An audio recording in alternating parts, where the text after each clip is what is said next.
And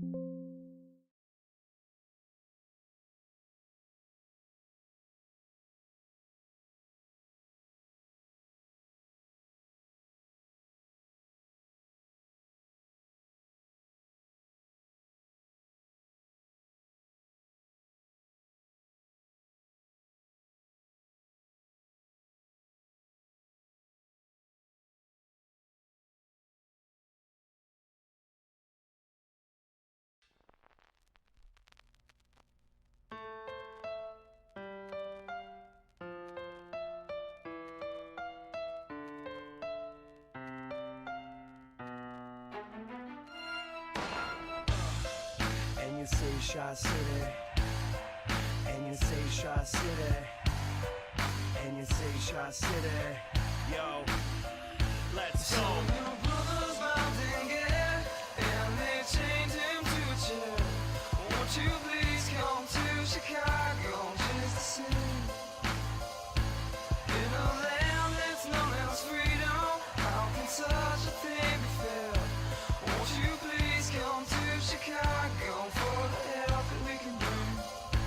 Welcome to the city that made me, place I grew up in, city that's crazy where gunshots are busted, place I'm in love with, place that's corrupted, place that gave birth to the MC not to fuck with, place with city lights, sun in one shines, place that isn't right, we're accustomed to crime, where daily went crazy back in '69, and Pops was just a rookie standing on the front line. It's the land that inspires me, land I call home, land with the basement Dr. Wax and gramophone, with fake thugs and hustlers and OGs roam, the land that's well known as the throne of Al Capone. It's the land of lake shores where the wind blows steady and the snow falls heavy and the heat kills many.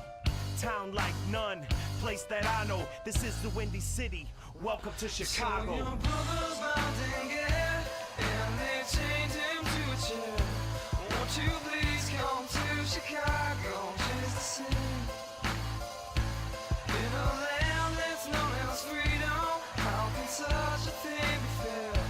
Won't you please come to Chicago for the help that we can bring? World famous for the glamour and the rundown spots, a skyline so priceless that none can top.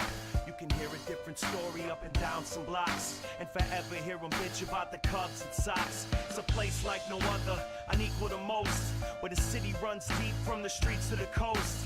But things can get ugly, city streets are no joke, cause the city's held down by the people and folks. It's a place of attitude, we think and we say, from heralds to the palace, this is each and every day. The real cops went to Ira's to drink the pain away, and the real hip-hop is NUR and HBK. It's the land of lake shores, where the wind blows steady, and the snow falls heavy and the heat kills many.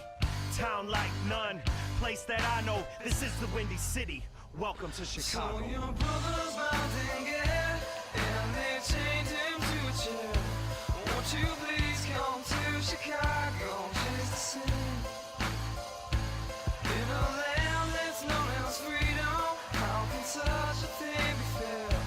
Won't you please come to Chicago for the help that we can bring?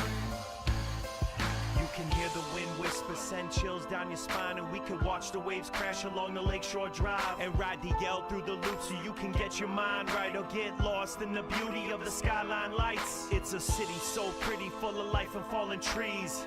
She licked the lips and then she kissed me with the breeze. So as we proceed, I hope you people follow. You know the motto, welcome to Chicago. So your brother's mounting it, and they chained him to a chair.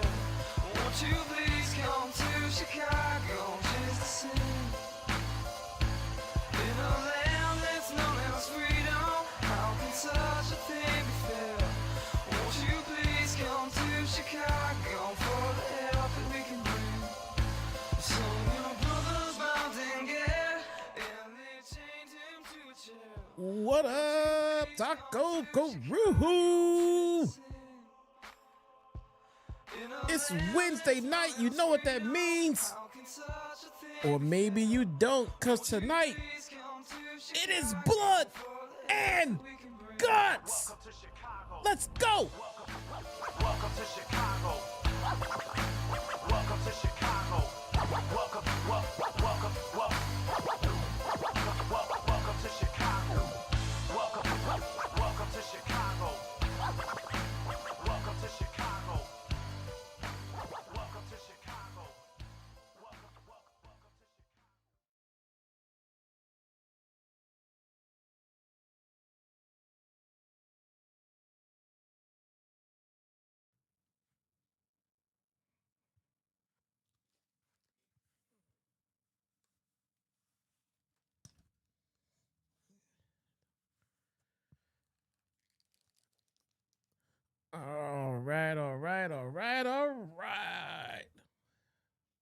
Where'd you guys go?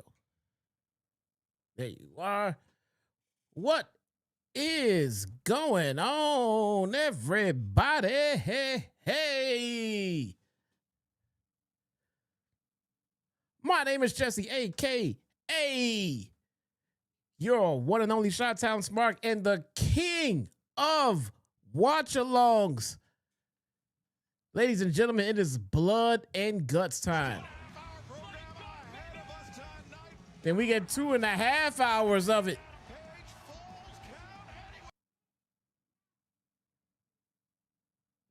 Two and a half.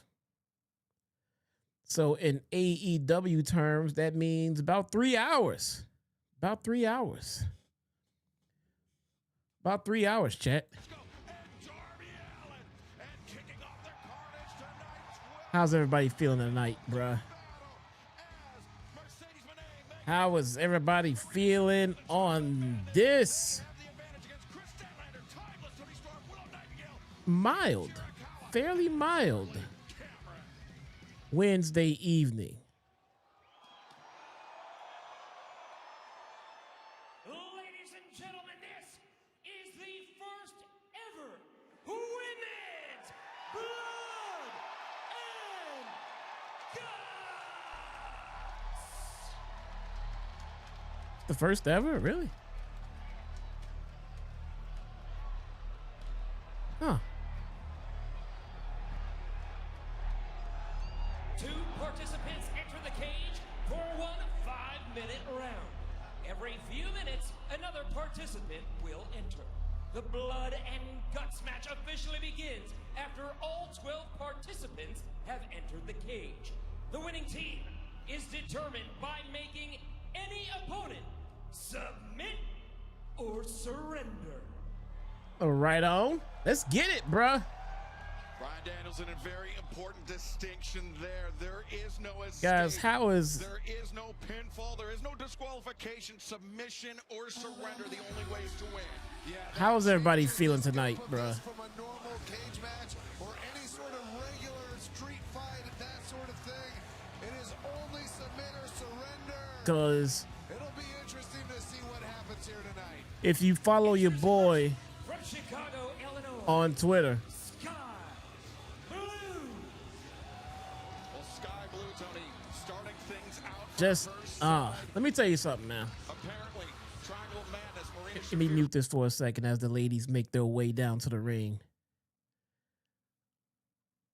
I don't know how like professional comedians and stuff like I don't know how they do it. Anybody who does live entertainment, I don't know how they.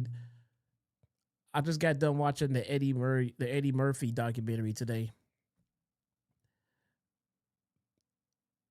I don't understand. I don't know how they come onto live TV or in front of this camera on days when they're just not feeling it. Because it happens to everybody, and I'm aware. It happens to all human beings. But they still have to do it. Chances are, whoever your favorite entertainer is, if you watch them live, chances are you are watching them entertain you and making you laugh and shit like that. And chances are there's a good chance that quite a few times they just were like, I would rather be anywhere else. But I gotta be here. You know? And they're forced to be there because they have to. Look, probably any other day, they're probably loving that shit. What do they do about the days where they're just like, I'm not feeling this shit? Of serious looks. And remember, it is a 5-minute interval. I feel like I'm talking to myself. Anyway, here we go. The women starting off. We got Skye Blue versus Willow, Nightingale. Let's go.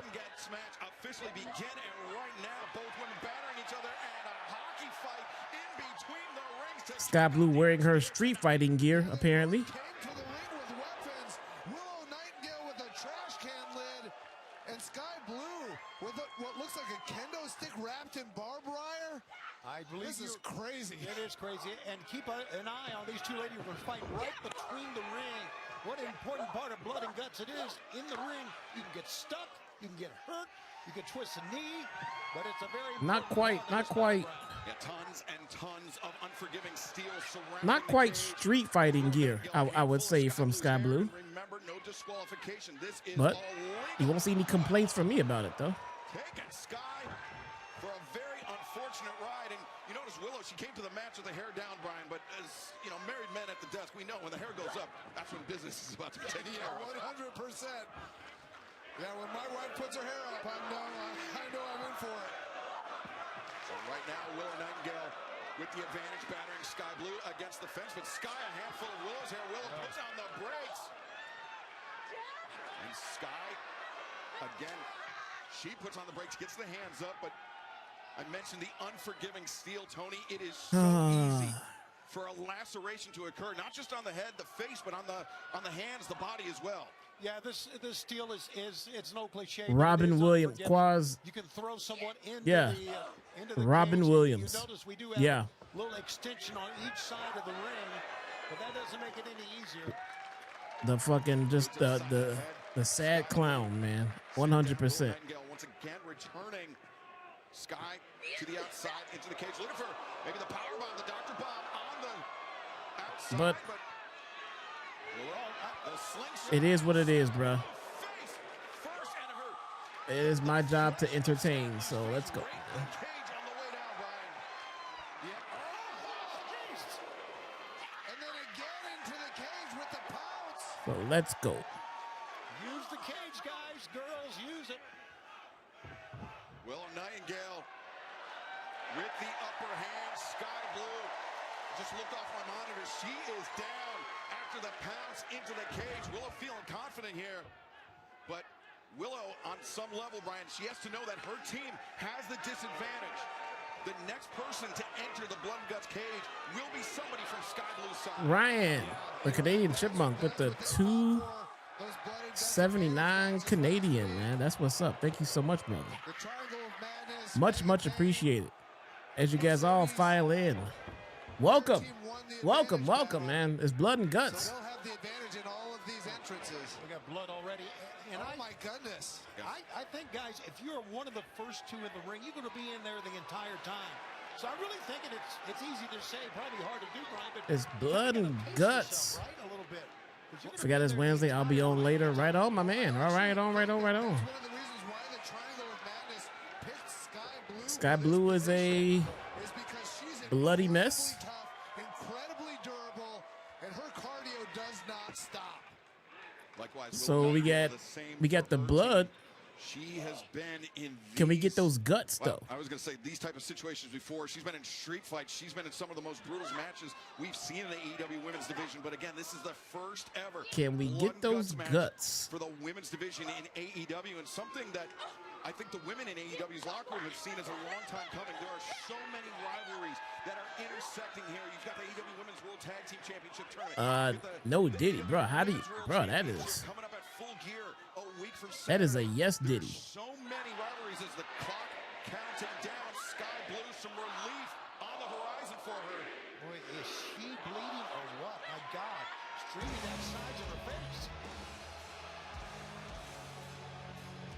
9 minutes in and already someone not yet. Oh yeah, bro. It's oh, bro. The snowflakes will be out. Women's World Tag Team Championship Tournament. Sky The Blue, snowflakes will be her out partner, Julia there Hart, the second woman to enter the cage. complaining away. Match up against Willow Nightingale and Harley Cameron in the semifinal They will have their round of the tissues Women's out. World Tag Team Championship Tournament. And Brian, as I said, much needed relief for Start Sky playing the Blue, who crying busted game. Open, but Willow Nightingale is getting worked over by Julia Hart.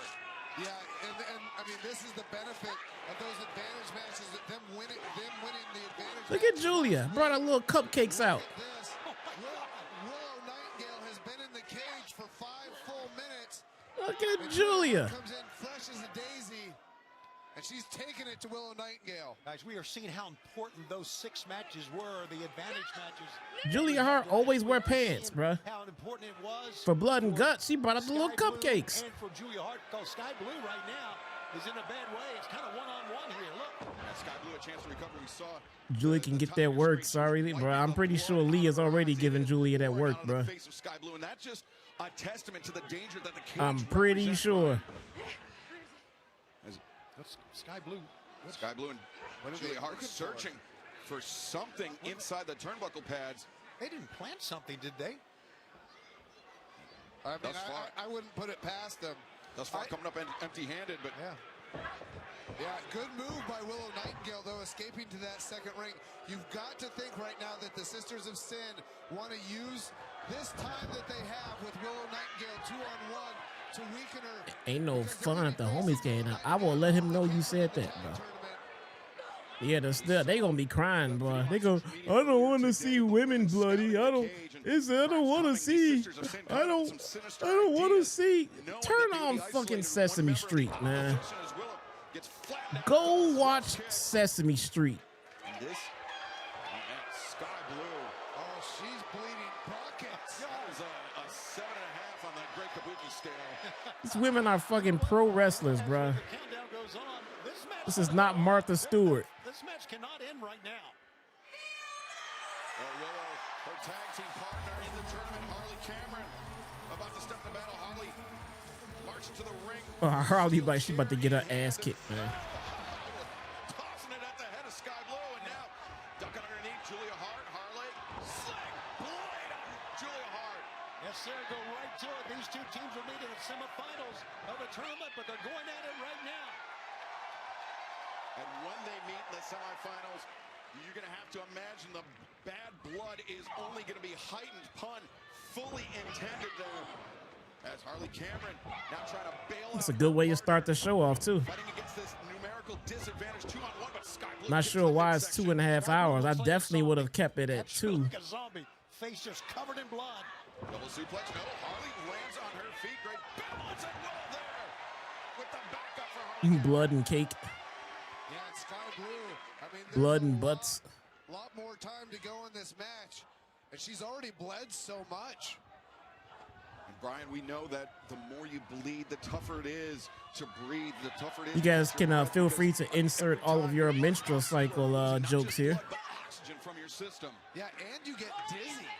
You know, and in a match like this, the last thing that you want is to lose your balance, get dizzy. And probably get all of your period jokes in. And the Sisters of Sin set up in opposite corners, drop kick in the face of Julia Hart. Gonna take advantage of the even 2-on-2 here now, because it's not, oh my God, it's not gonna be like that soon. Willow the Cannonball as the first ever women's blood and guts match continues on TBS and HBO Max. Don't go anywhere. Commercial time, man, all these women are gonna bleed, bruh. I guess it is true, you know, those cycles do kind of sync up, you know, so it makes sense. Figured I would get the ball rolling for you guys. I'm a nice guy.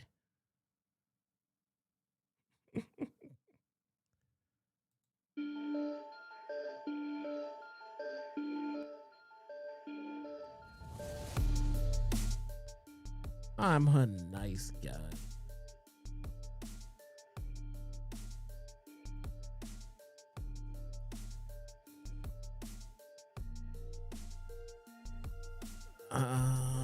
Let's see.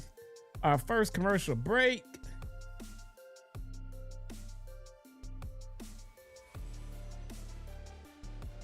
Am I gonna cover the TNA special this Friday? No, I'm not. I'm not covering it this Friday. I don't believe I'm covering it this Friday.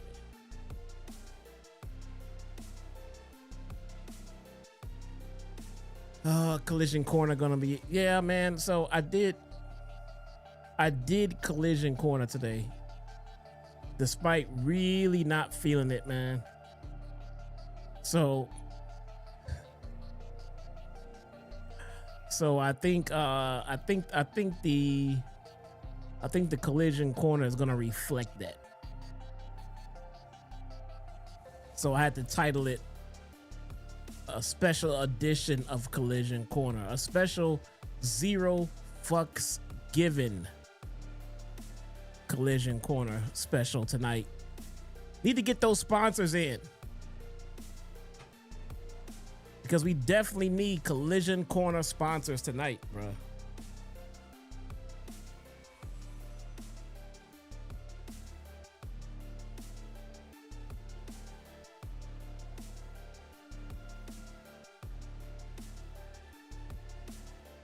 Looking for Collision Corner sponsors.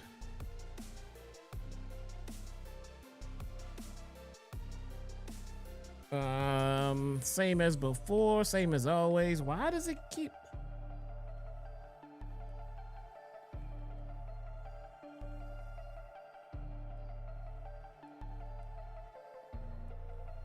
There we go. Same as always, the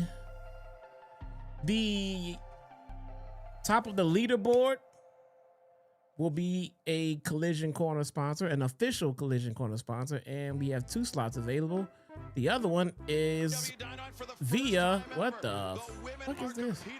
The other one is via the tip jar.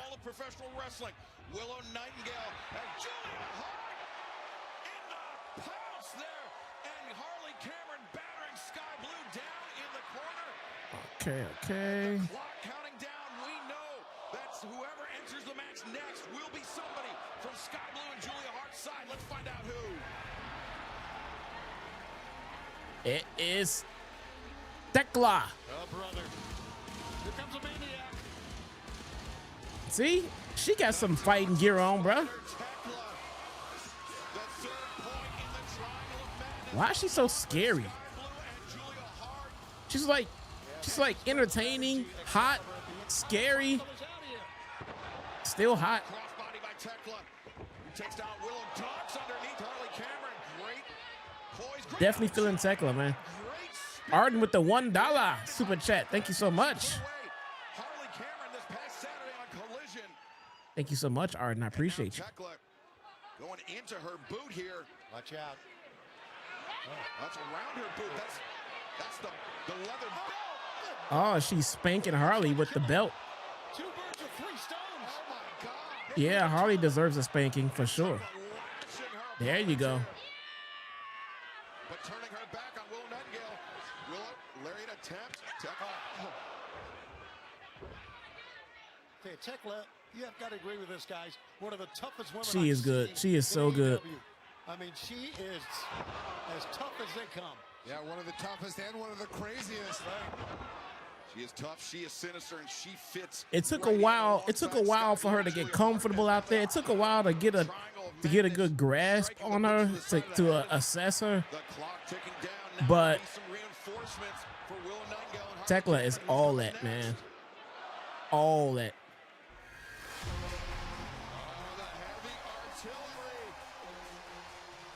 Oh yeah, here comes the heavy artillery. Oh, she's not bringing any heavy artillery, man. She still dressed like a 70s sitcom star.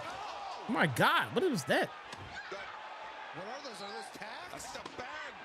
Man, ruptured. It was tax, I do believe, Brian. Notice how Thekla, Oh, as soon as Jamie Hayter came to the ring, she wasn't able to avoid that kendo stick though. Oh my God, she's ripping skin my God. of the Triangle of Madness. No, me either, man. I mean, she, Heavy artillery, and that's not just a kendo stick, that's a kendo stick. Wrapped man, bro, I don't know. I believe that's the one that My stream is freezing up. It's like the 3rd time. My stream started loading for a second there. Is anybody else having that problem? in-ring address, but before she even got a chance to do it, Brian, the lights went out, and when they came back on, Hayter was left laying, and it was Thekla who made her debut that night and dropped the former AEW Women's Anybody World else having that problem? When asked about it or when talking about it, she said it was just because Jamie Hayter was there. It wasn't even anything personal, which I think disrespects Jamie Hayter even more. Look at that. I'm watching it on Max too. Yeah, it's good now, but it Some into her hands, some into her started face. loading for a second. Jamie Hayter battering the Toxic Spider. And it was Jamie Hayter that proclaimed on Collision, let's settle this in blood and guts. See, there's all this And they're rolling that clock again. That's a short clock. When you look at the tags, every time you're down on the ground, even if you're on offense, it can affect you. Well, the heavy artillery coming in. Is Megan Bayne gonna wear some street clothes at least? Artillery. Here comes the cleanup Nope. hitter. Nope. Still in her wrestling gear. Watch out. Penelope Ford. Nope. She suffered that injury to her right arm, but she vowed to make those responsible. These women don't know how to get into street fights, man. At the side of the Megasis, the fourth entrant for the team with the Jeans and a t-shirt, bruh. Jamie Hayter. She's got that leather strap in hand. Claymore. What a kick! Straight Claymore to Jamie Hayter. Harley Cameron ducked the lariat, but fell right into the grasp of the Megasis. What a phenomenal athlete the Megasis is. Phenomenal. Yeah, and there's still all those tacks on the ground. And it was Megan Bayne that defeated Mina Shirakawa 1 week ago to earn the first point in the advantage battle for her side. But she's had an extremely busy week. She traveled to Japan, competed in Stardom in Japan, and now back here tonight in Greensboro. For She the just double Blood and suplex Guts match. Willow and Harley Quinn. Right now showing no signs of jet lag. Not like Harley Quinn and Julia Hart. There he goes. Both you guys. Willow. Hayter and Bayne battering each other. Look at the bodies everywhere in the background. Isn't that amazing? Bayne now firing his carry. Sends Hayter down, and remember those tacks, as you pointed out, Brian, still littered all over the ring. Oh my God! Sky Blue getting patched up. Suplex. And Harley Cameron. Yeah, you have to think this is the most violent match Harley Cameron's ever been a part of. Oh, yes, absolutely. Maybe most of those women probably. Harley now scooped up by the Megasis and deposited on the trash can lid. Those thumbtacks didn't really get a spot. 50 matches in her professional She came out with them, kind of swung, the bag busted open, they all over the ring, This at all. and they not really shining. They just there to hurt without any real pop. Oh my God, she just threw that chair into the lid on Jamie Hayter. Statlander. A kendo stick in her hand. Is that a kendo stick or a pool cue? That's a pool cue. Why is Statlander still wearing the championship belt? That chair. There it is right there. Penelope Ford put that, slipped it in the ring from the outside. Now Statlander with Thekla up on her shoulders. Statlander sending the spider into the steel. And Thekla sliding down. Why is she wearing the belt? Statlander. Just love the power. Oh, look at this.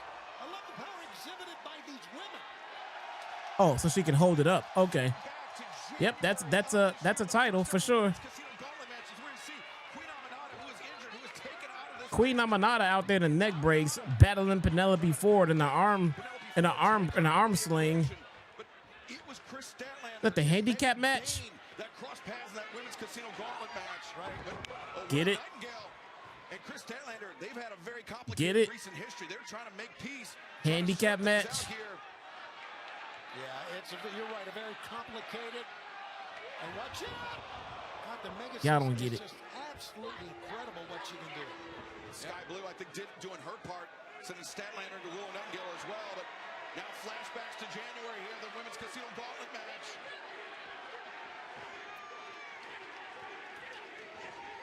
Statlander, Bayne, battling. Look, that was a good one. Guts continues to go anywhere.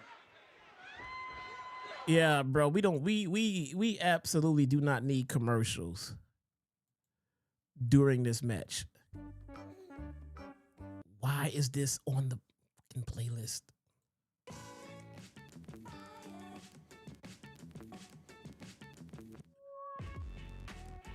We do not need.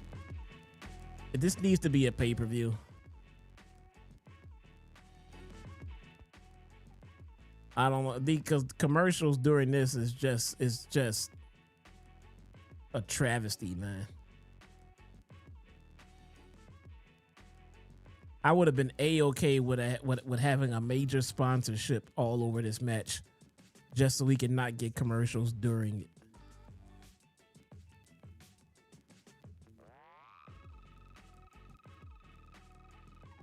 That sucks.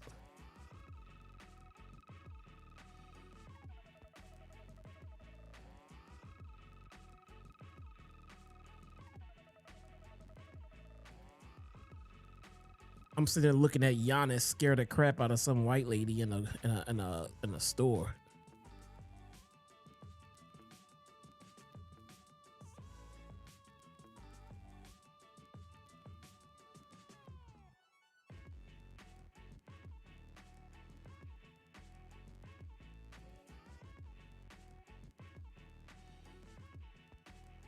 Bro, we get it. We get it. JD reminds you of Moses. Like, okay. We get it.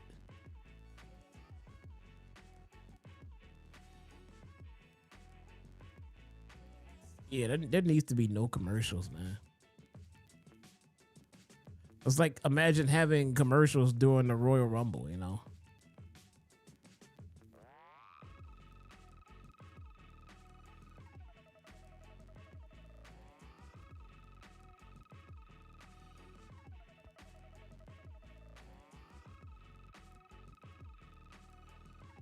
No heat to the match. What?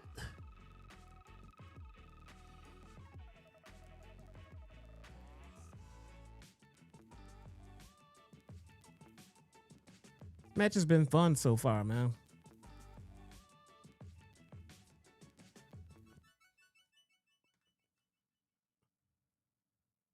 This match has been fun so far.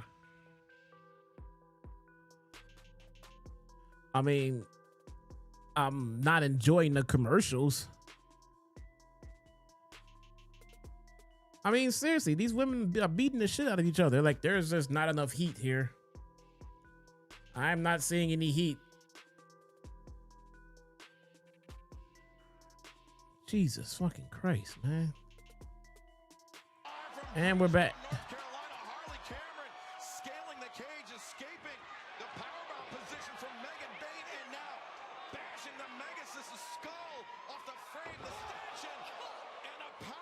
We didn't see the fall, camera guy. Just a little strategy here. I think the ring on the right's the place to be, because that's the one without the tacks. Anytime you land in the left ring, there are tacks everywhere. As Harley Cameron throwing her body. No, man, there's you can't please that. There's always a certain contingent of people who are always gonna shit on whatever they see in AEW. Always. 100%.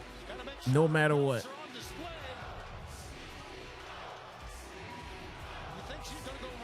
Why is she fucking dancing in the goddamn rampway?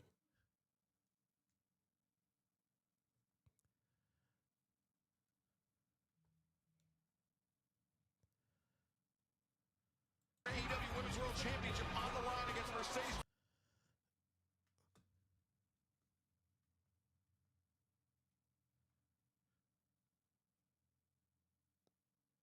I mean, she has a lot to lose here if she gets hurt.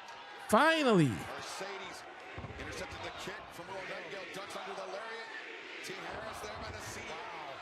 Wow. Turn that damn music off, by the way. And Brian, to your point, I think Mercedes, the only reason she's a part of this blood and guts match is she knows that she can weaken Kris Statlander ahead of their clash at Full Gear. She got in this blood and gut match so that she can weaken Kris Statlander. And this is more Kris Statlander. Is that seriously the logic they're going with?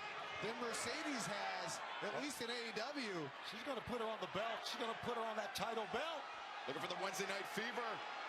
The center of the blood and guts ring, or maybe just an old-fashioned tombstone pile driver. Mercedes has no intention of finding out. Mercedes goes through. Come on, get up, everybody. Too much sleeping. Another great maneuver. Too much sleeping going on. Precious lady in the ring.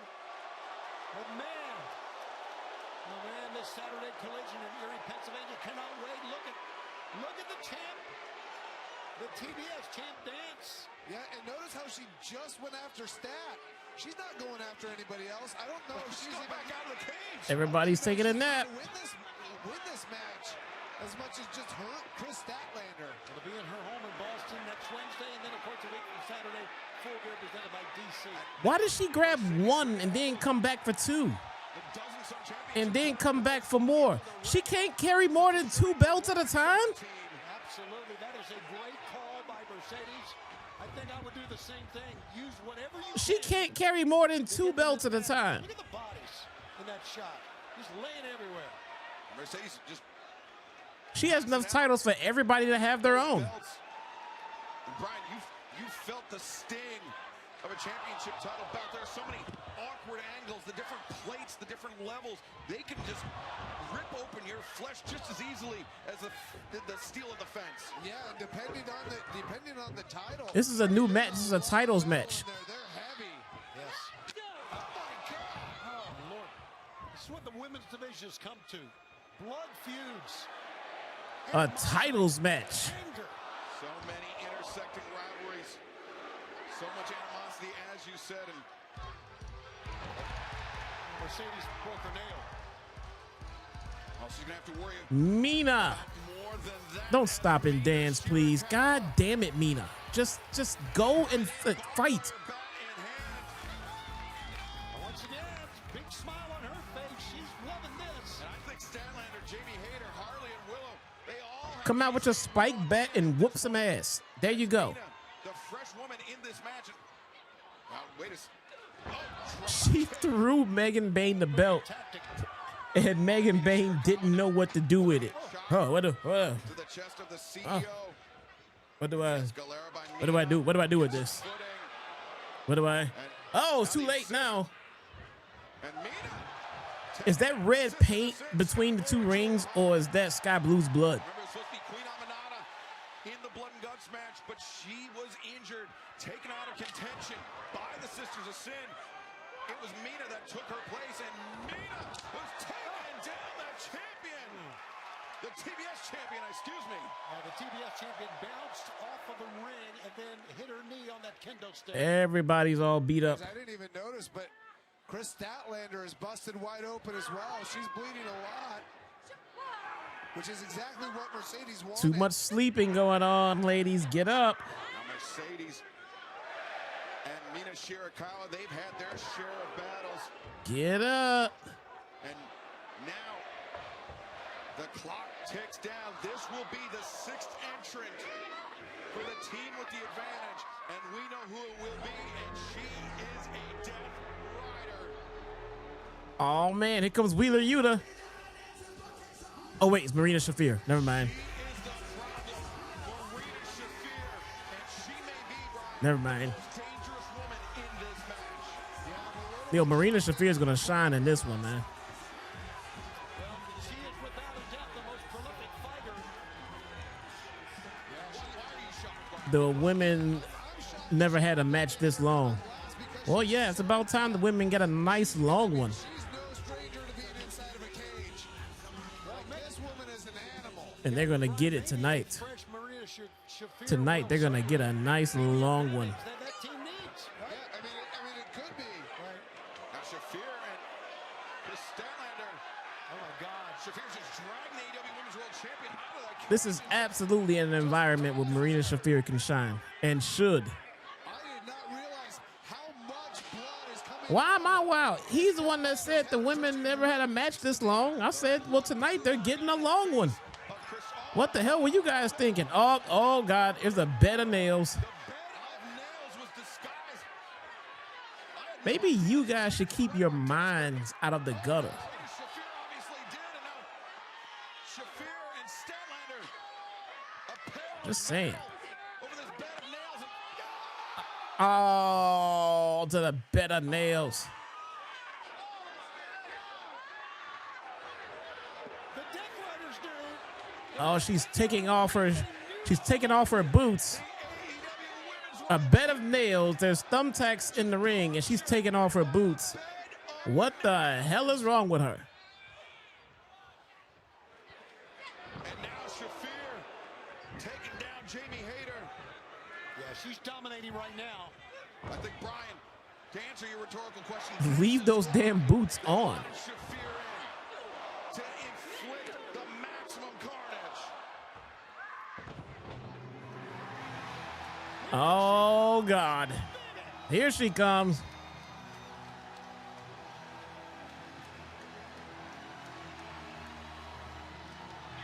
The woman who will team up Coming out with the pearl necklace. with Mina Shirakawa in the AEW Women's World Tag Team Championship tournament. She's coming out with a pearl necklace already. Yet again, since losing the AEW Women's World Championship, the 6th woman, the 12th overall.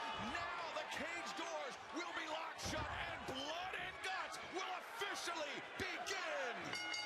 There we go. Now it's a match. What is that? She's got, I thought it was a rope in her hands, but that's pearls. Oh, Marina, it just made her mad. And there will be no pearl clutching here tonight. There will just be unparalleled levels of violence. Quick boot to the midsection by Shafir. And now Shafir. I would have Marina Shafir win this match. The 4-time former AEW Women's World Champion. Yeah, I mean, she's been hit by some of the toughest hitters. I absolutely would. I would have Marina Shafir get the win. MMA career. Look at the blood on the ring. Oh, my gosh. I got to do a big cleanup before our next matches. You see Sky Blue. She and Willow Nightingale, the first women, the anchors of their Watch for the shoe. respective sides, and Sky That's Blue right. just Chin up, tits out. Gallons and gallons of blood. I'll make it a pay-per-view. Have Toni Storm come out, chin up, tits out, and watch for the shoe. Yeah, it was the Willow Nightingale raking Sky Blue's face across the fencing that is. You see Toni Storm wrapping that tape around her fist. Yeah. I do think this is a match. If they have her dominate, they can take that and ride it out for a while, bro. Like, remember when Marina Shafir just fucking dominated Blood and Guts? Holy crap. And then the men, another one. There's your Hangman Adam Page against Powerhouse Hart. Falls count anywhere. What's Toni Storm doing? What the fuck is wrong with Toni Storm, bro? With the outside, the sticky part out, and she has broken that champagne bottle and using a broken glass. And It's smart. It's brilliant. Hands are taped. Thomas Toni Storm, the glass around the left hand, and the left hand. She looks fucking psycho. She is no longer like a movie star. It's amazing what's going on here. That Yeah, she got glass in her hand. many are still standing. Some are not, as you can see.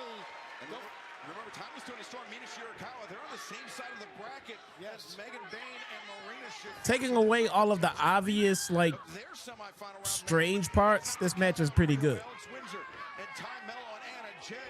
This match is pretty good. They stopped sleeping. Everybody's in. Because they will have not competed in the blood and guts match. Yeah, I mean, This has been pretty good. team tournament It was all of the people who woke up, came onto the show, and immediately started bashing it before it got a chance to start. Relax, bro. Or surrender from here. Relax. The carnage continues live. Ooh, another commercial break. Yes. That's what we all wanted. That's what we all needed. More commercial breaks.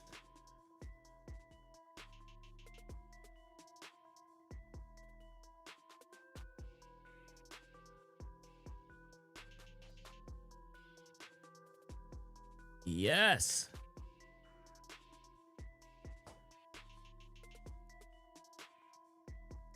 Real glass, crop me rib. Did they say that?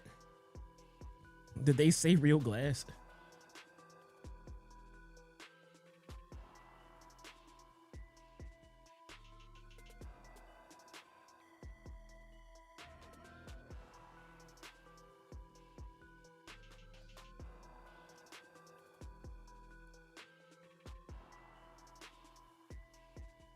Oh, TBS is doing picture in picture. No, not on Max, bruh. On Max, I got a Qdoba commercial with their new with the new Cholula chicken with real honey. Chat, it has real honey. Amazing. It's amazing stuff.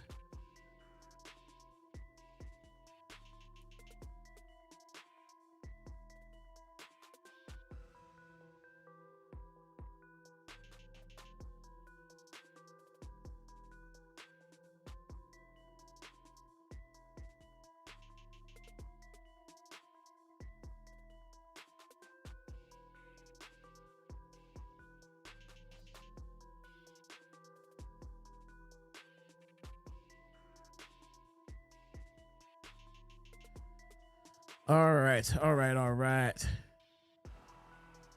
What up? Why don't I post snippets from me and JD on my channel? Because that's what JD does. But I see what you're saying, though. It's actually not a terrible idea to pull out some of my commentary from the Wednesday night stream.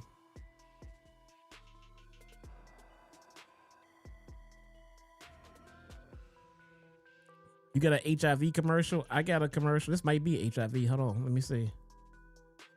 High blood pressure can lead to death. I got Valraliar.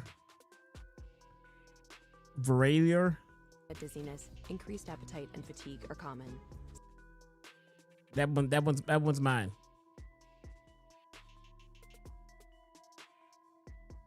Oh, and we're back.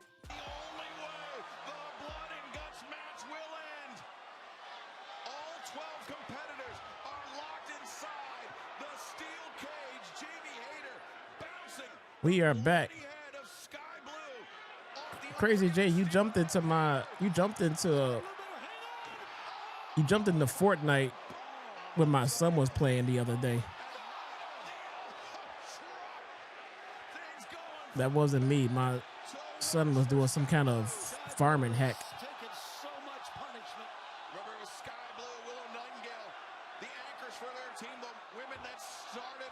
Yeah, it really hurts when a table does not break, man. Blue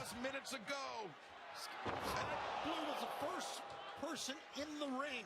First person in rings. Remember Skye Blue and Julia Hart?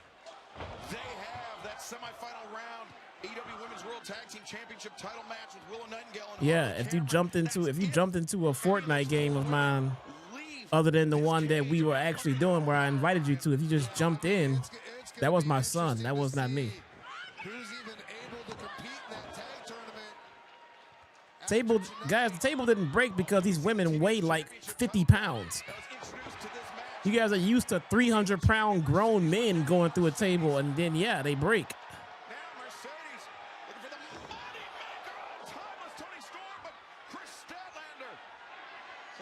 You put Skye Blue through it, and her ass is not that heavy, chat.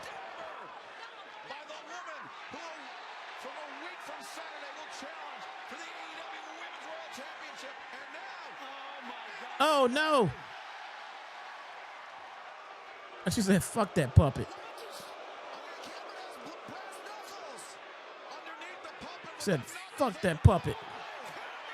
Oh.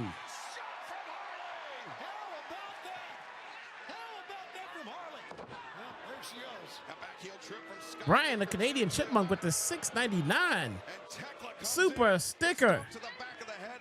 Thank you. So critical hit. Thank you so much for the support, Ryan. I truly appreciate it, my friend. This is their type of match. They thrive in this sort of chaos, and they've looked really impressive. I mean, think of how great Skye Blue has been doing until she got put through that table. I mean, she's under that table. The referees are checking on her. What is Julia Hart doing? Julia Hart and Thekla are both small enough to get through the hole through the structure beam. To the outside, I mean, you can't win the match like that. Are they just going to leave? Well, I mean, we've seen the blood and guts match spill outside the cage. You've seen the surrender happen. That's why the tables won't break, bruh. Inside the ring. This is very bizarre. Get in the ring. Referee Mike Posey wants the key from Mike Posey. And meanwhile, Posey He's the keeper of the key. I don't think he even realizes that Thekla. Okay, shouldn't those ladies get suspended? And now the triangle of man is in possession. Shouldn't they get suspended? We've never That's an seen official. somebody slip through the cage like that before, let alone two competitors. Yeah, I'm not sure any men could actually fit through there. Yeah, That was brilliant. Brian, they're small enough to fit through there. We didn't even think of that. That was pretty smart, man. Jamie Hayter got caught coming through that cage. Mercedes. I mean, they also could have climbed over it, but still, it's okay. They could have just climbed over the top. There's no lid on the cage. Just 10 days away. What shape are any of the competitors involved in Blood and Guts going to be in? Thekla, a double spear. Why did they sit there and wait for that double spear? You ready? Yeah, you ready? Together? On three. Here I come. What? Okay. Okay, I'll wait. Line up a little. Okay. Okay, you ready? Okay, here I come. Ah, got him with the spear. Ah. And Statlander, Thekla and Julia Hart going face first into the cage. Mercedes trying to make an escape to the top of the cage. Uh-oh. Oh, my God. They're climbing that beam and that table's there. Toni, this is That table is there with the titles on it. Listen, and I get it. Oh, there is a roof. My bad. I thought there was no roof on that cage. Mercedes, her leg is through the truss. I was getting ready to say I honestly wasn't paying attention. It could end all the way up. Mercedes, she is still fighting. She is still trying to batter the AEW Women's World Champion. But Kris Statlander with the CEO around the shoulders. And, Oh, yeah, camera angles. Mercedes and Statlander. Thekla for the win. Look at the bodies in and out of the ring. Look at Julia Hart. I mean, with Statlander. This match is kind of going hard, bro. I can't even tell who else is outside the ring, but Julia Hart desperately trying to lock the door. Man, I mean, A week from Saturday. man. Represented by DC. She got that fat cat. Oh, yeah. Yeah, man. You can see it. Watch for the shoe.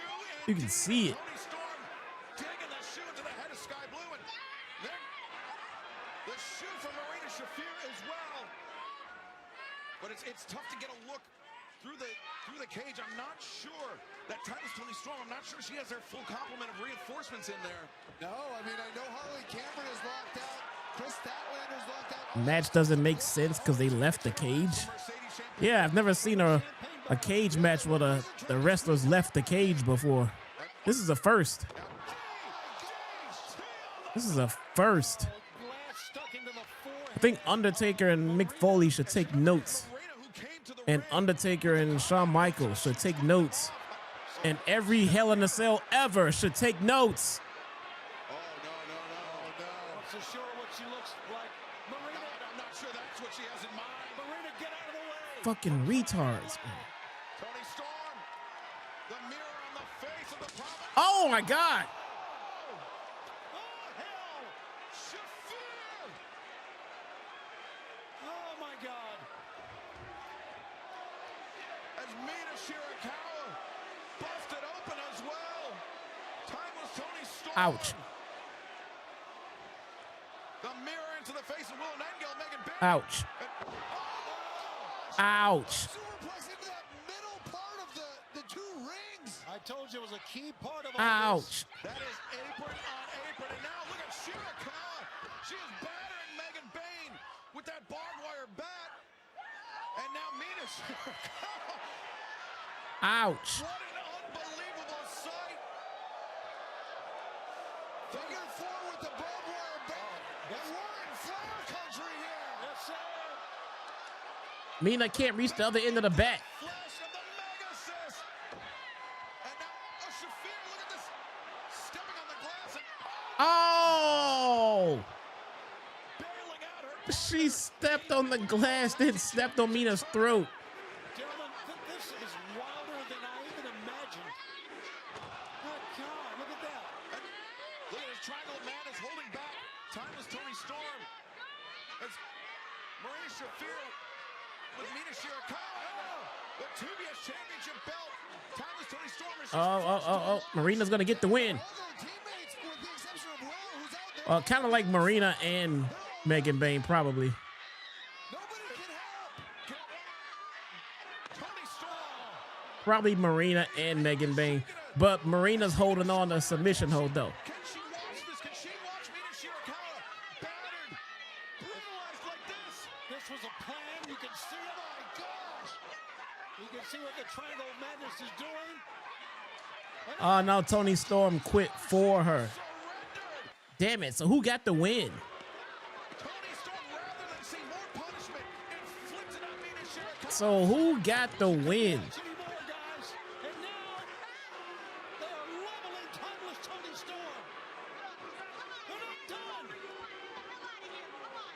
She has surrendered. Come on now. Well, the winners. The winners of this match, Skye Blue, Julia Hart, Thekla, Megan Bayne, Yeah, but Moné, Marina got they had the hold, but Shafir. you got to think about it this way.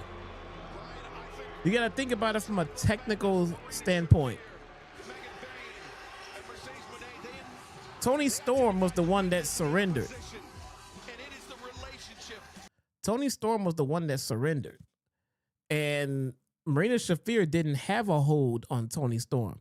The other women had Toni Storm. So technically, the women that were holding Toni Storm got Toni Storm to quit.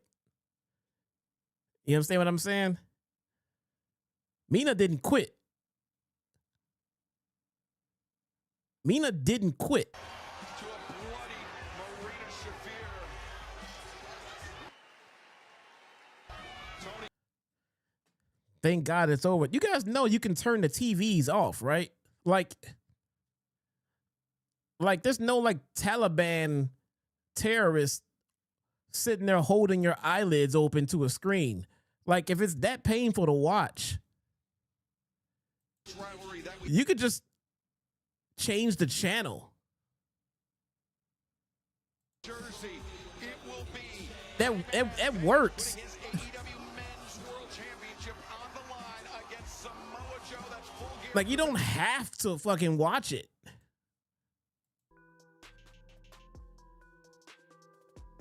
I'm looking at people in the chat like, oh, please make it stop. Why won't it end? Why won't this, bro? Just click. And it's over. Oh, it's in the rules. If you escape the cage, then you lose. If that's in the rules, then they should have lost then. I didn't know that was in the rules. Because I thought, here's the thing. I thought that this was a no DQ match. And leaving the cage means, if leaving the cage means you lose, then that to me sounds like it's a DQ. So is it DQ or no DQ?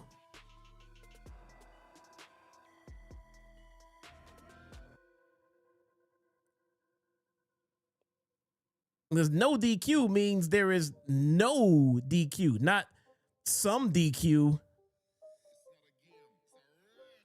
Not like, oh, it's a little bit of DQ. It's some Q.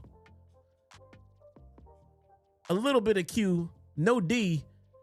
But they could have all gotten the D. But no Q.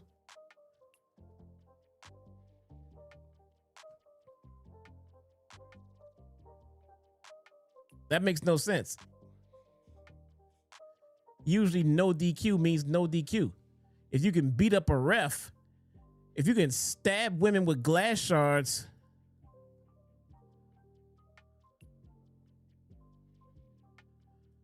then I thought you could leave the ring. As a matter of fact, the ring announcer said the only way to win is by submission or surrender.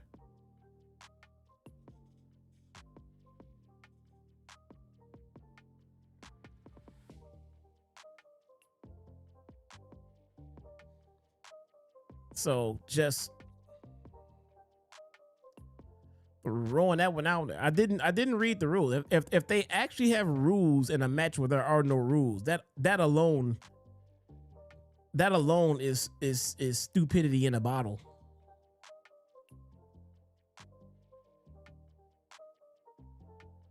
You know what I'm saying?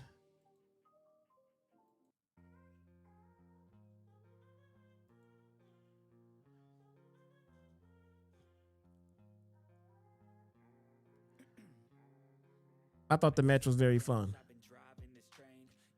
I thought they did all right. I thought there was there was quite a bit of nonsense going on in parts. Don't get me wrong. There's quite a few nonsensical things that happen. I mean, but again, that happens. That happens in pro wrestling, bro. But all in all, the match was fun. The match was actually fun.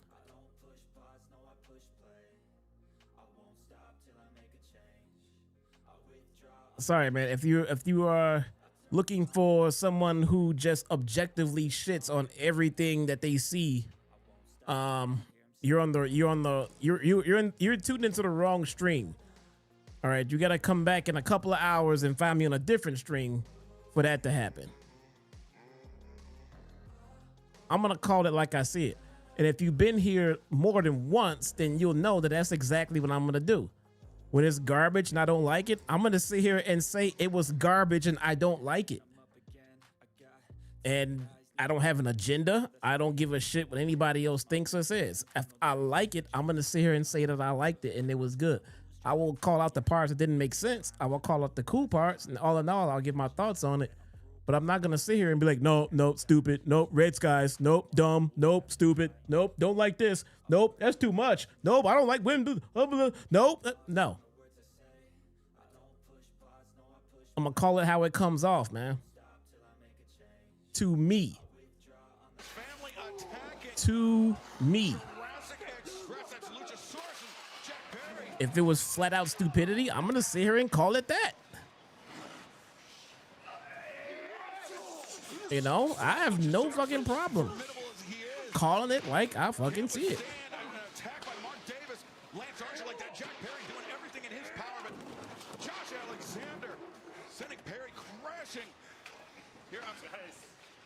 Bro, seeing this after what the women just did is kind of not, I mean. There you go. Last week they sent you guys a message. Well, this week we sent one back. Don't mess with family. It was okay, but I'm against the women bleeding. It just doesn't appeal or come off well at all. Bro, let me tell you something, Z-Man. Most women bleed once a month, sir. Should probably get used to that fact, my man. Decision time. See you next week. Well, Don Callis, I mean, he's been courting the Young Bucks to join the Don Callis family officially and really putting some punishment in. Man, they get rid of that cage quick. Kenny Omega in that $1 million match to take on Josh Alexander and the Young Bucks. They got rid of that cage quick. 1 week from tonight, live from Boston, part of our 3-hour special broadcast next Wednesday. This is a Falls Count Anywhere match. Originally from Arizona. Way to Falls Count Anywhere match, bro. is the AEW World Champion. If you have 8 women that want to get in that ring and beat the shit out of each other for my entertainment, I will sit here and watch it. Now, if you put on the show and tell me ahead of time that things are gonna happen that I have no interest in seeing, I'm gonna tell you what I'm gonna do. I'm not gonna watch it. I'm not gonna watch it. If you tell me that in this match we're gonna put 12 homeless men in there and have them beat the holy crap out of each other just for food and shelter, for your entertainment, I am not going to watch it. I'm not going to watch it and then say, I don't like watching these people beat the crap out of each other for food and money. That's just wrong. I'm just not going to watch it, bro. Now, if you tell me one thing is going to happen and then the thing that I don't want to see happens, yes, I'll be disappointed, but probably a little bit halfway through it or so, I will just turn it off. But you watched a women's blood and guts match and complained about seeing blood in a women's blood and guts match. Make it make sense. In that trios title match, which I mean, nobody's done the Hangman Adam Page. It's like watching a cage match and then saying, I don't like cages. I can't stand these cages in this cage match. Why they gotta have cages in this cage match? It was labeled as a cage match. Why would you watch it? If it's not for everybody, it don't have to be for everybody. But don't watch it.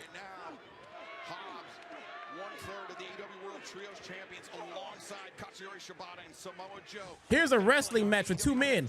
I don't like when men wrestle. This is just, it's stupid when men wrestle. I'm gonna watch this. I'm gonna watch this match. Yep, they are. Yeah, I don't like it when these. Yeah, I don't like. Yeah, that. Yep. A body slam. I don't like body slams in my wrestling matches. Puts on the brakes. Look at that steel. He's looking right at that steel. Yeah, for anyone that's ever questioned why those turnbuckle pads are on there, Brian, that's a very good explanation. Yeah. I mean, the turnbuckle pads are on there to protect the wrestlers, and that's why both of these men have ripped them off. I mean, your head gets driven into that steel buckle. I mean, not even just your head, your ribs, your spine, anything that connects directly with that I'm not steel. That is disastrous. And a low bridge. Powerhouse Hobbs tumbling over to the I'm not upset about any one man's opinion. That man's opinion represents the opinion of quite a few people on the internet. And I'm addressing that overall opinion over the internet. You know what I'm saying? It was more than one person that had the very same complaint. So what one man are you talking about? For the people who say stuff like that, you watched a women's blood and guts match. Hold on, check. Oh, never mind. Yeah, Tony, you had mentioned. You know what I'm saying? Man being relentless, but I mean, relentlessness can only take you so far when your ribs are injured, and you can see it with the Hangman women's right blood now. and guts match is coming on. stripping off the bandages. We don't like seeing women bleed. I suggest don't watch the women's blood and guts match. I'm not saying you're wrong in having an opinion about not wanting to see the women bleed. Everybody is entitled to that feeling. What I'm saying is, why are you watching a women's blood and guts match if seeing women bleed in a wrestling match is not for you?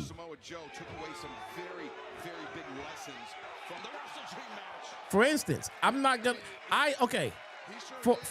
For instance, I mean, for random instance, don't get off topic and jump to that.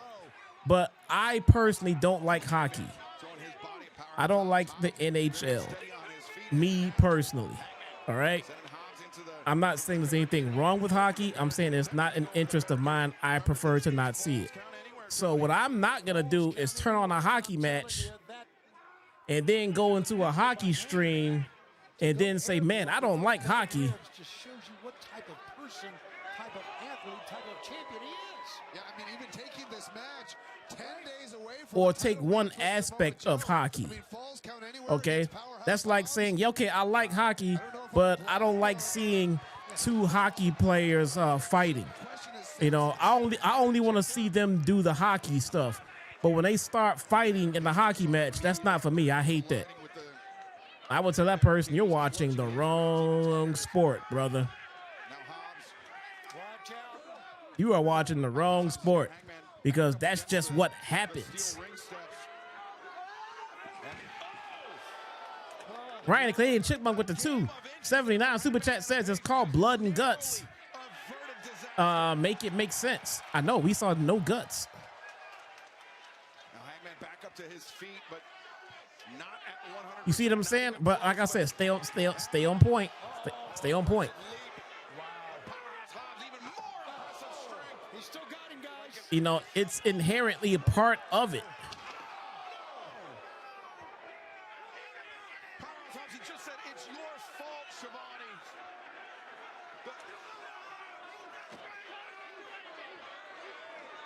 Bro, why is the world champion getting his ass handed to him? Well, I mean, it is Powerhouse Hobbs. That's... Oh, my God, this guy is... Ah. Ah. Punishing the AEW Men's World Champion as this Falls Count Anywhere battle continues. I told you. I told you we're going to commercial break. I told you. I told you.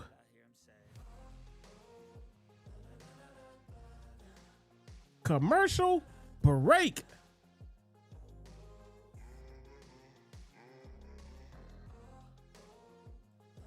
At first, I was kind of like, why is the world champion just getting handled like that? But I remember as a kid, man. I remember as a kid watching Hogan just get destroyed by King Kong Bundy. You know what I'm saying? When he had the tape around his stomach, you know, that's what I thought, that having some fucking bandage tape around your stomach would protect your ribs. You know, I was that stupid. I remember as a kid, like, no, come on. Somebody do something. He's beating the crap out. He was the world champion. He was the world champion. I have a feeling Hangman's going to lose that title if he's getting manhandled like this. Yeah, that's what I thought about Hogan, too. Man, Hogan's going to lose that title. Because look, he's getting beat. Hogan's going to lose. Spoiler alert. He didn't lose to King Kong Bundy.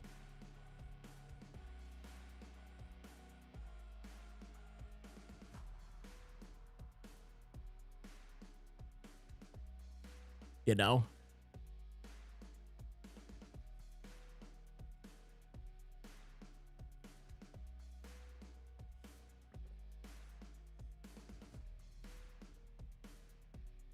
Pro Wrestling 101. What's up, Kim? What's going on with you? I hope your day got better. Nah, it didn't really. I talked about it earlier in the show at the beginning, and nobody really gave a shit. So I just kind of move on and went back to smiling and entertaining.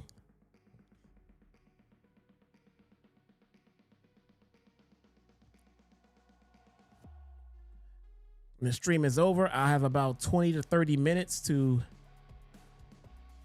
go back to how I actually feel. Then I have to go back and do another 3-hour live stream where I have to smile and entertain just like this.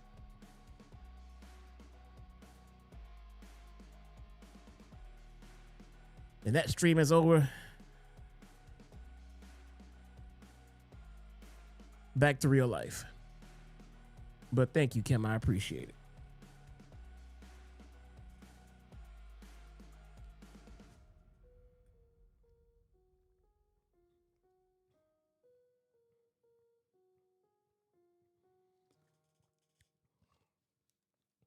Oh, we're back.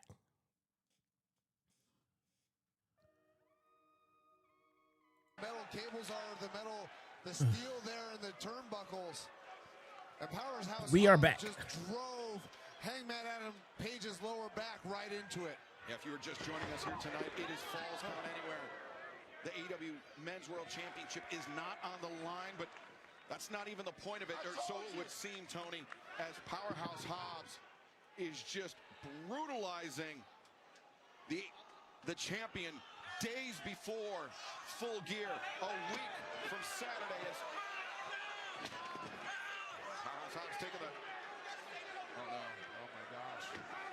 Hobbs setting up Hangman. All right, come on now. On our desk, and oh, Hobbs. A slip. Extremely dangerous territory. As you see the size, the weight of these two athletes causing that desk to rock back and forth.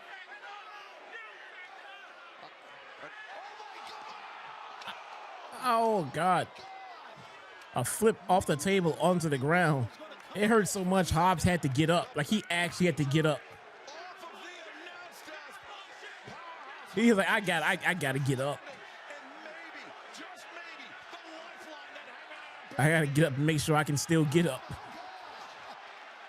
gave him a clothesline, put him up and over the freaking safety rail. And remember, Powerhouse Hobbs up on his feet. it is Falls Count Anywhere here in Greensboro. I don't think I've ever seen anything like tonight. Yeah, he bounced off the ground. No shit. Crying out loud. What a 2.5 hour television. Oh, watch how he. I gotta stand up. He said, let me get my ass up. Well, Hangman, a little bit of a mid-match refreshment, maybe some liquid courage there. As Hobbs staggering and Hangman trying to get his footing. Hangman pays the Mone. I like how these two have turned it up a couple of notches. Probably because of the women. Because coming out here and just doing a lame ass, regular ass match after what the women just did would be extremely boring. There's nowhere to run, nowhere to hide. It's Falls Count Anywhere tonight. And Hangman, once again, up and once again another shot for Powerhouse Hobbs, who's very unsteady on his feet. Oh, Hangman was thinking dead-eye. Yeah, couldn't lift him up, probably because of the injury to his back. Oh man. Trying to back up the fans in this. This is bizarre and what? Oh no, not with the rubber trash can. His freaking head. But Hobbs, he may be out on his feet. Spine buster through the table. Kicks out on the table. Yes, sir. Oh, what a night. Oh, my. Tony, this arena, this Coliseum here in Greensboro has seen Hobbs is a cool dude, man. crazy things, but hasn't seen the sustained Hobbs is a real cool dude. violence, the sustained levels of insanity. We haven't even had the men's blood and guts match yet.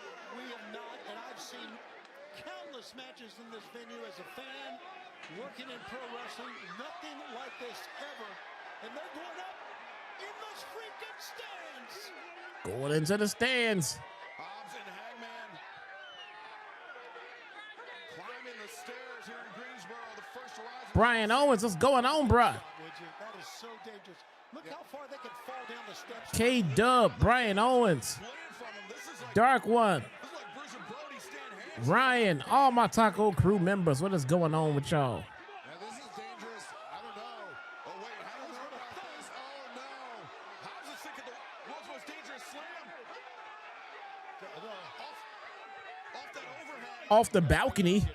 Hobbs thinking about slamming Paige This is life-threatening. off section 300. With you, Tony. I'd like these two guys to get down and get back in the ring. Well, I think if Hangman has his way, Powerhouse Hobbs is going to get down very quickly and very violently. I hate to say it, but I'm cheering for Hobbs to hang on here. Me too. Hang on, kid. Uh-oh. He's going to get a running start. Distance and, oh, no. Hangman, he's taking the boot. Hobbs, just get down, man. And the boot into the face. Oh, come on with the cheesy explosions. The lights here in Greensboro flickering. Come on, man. Hangman Adam Page sent Powerhouse Hobbs crashing to the don't need the cheesy explosion. It's giving me Moxley Kingston deathmatch vibes. The medical staff, the referee there. 1, 2, 3. All right. The match was fine. Unnecessary cheesy explosions. All right, production, flicker the lights a little bit. There we go. Flicker those lights. That's it. All right. The lights flickered. Just stop. Just do the spot.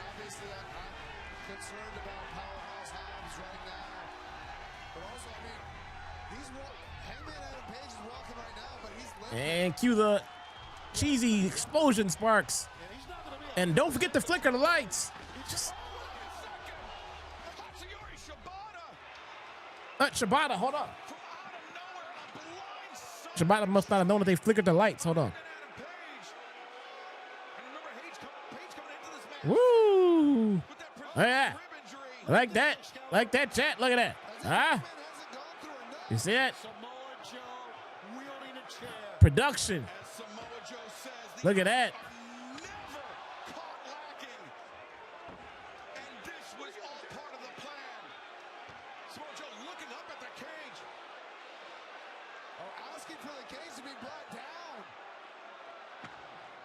The cage is lowering, and Hangman, he's alone in there with Shibata and Joe.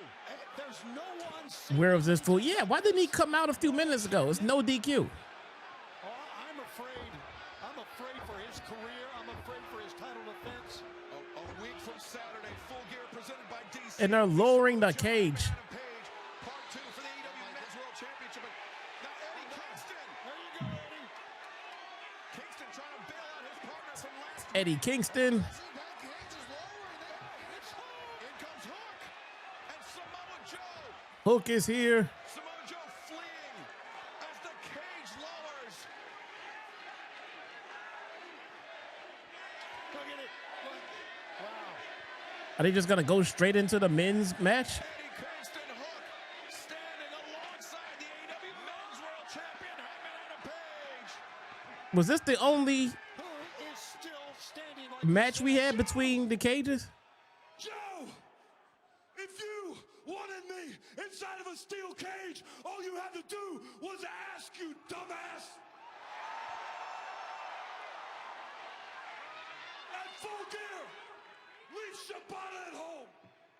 At Full Gear, you leave Will Hobbs in the hospital. No, we just had blood and guts. Full Gear, Samoa Joe versus the Hangman in a steel cage match.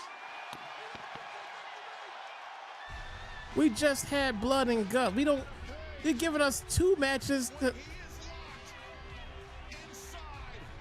that steel structure is one of the most violent men I have ever seen.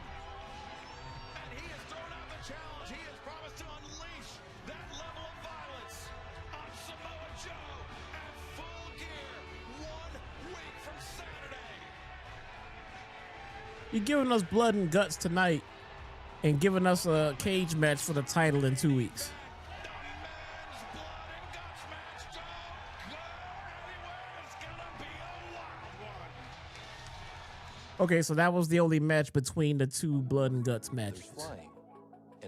So that's why they extended it 30 minutes. Okay, it's fine, I guess. That match was fine. I mean, to have a buffer between the 2 matches, I guess, sure. But putting Joe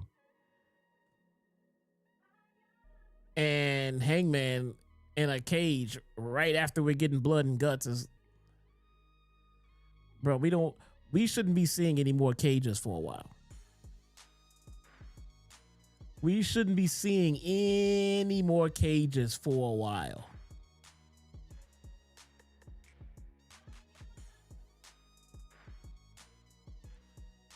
Oh my God. Oh my God. Thanks everyone for being here. Hit that thumbs up, support the channel. Right now, Ryan the Canadian Chipmunk is the Collision Corner sponsor because he is at the top of the leaderboard. Thank you so much, sir. With 600 XP.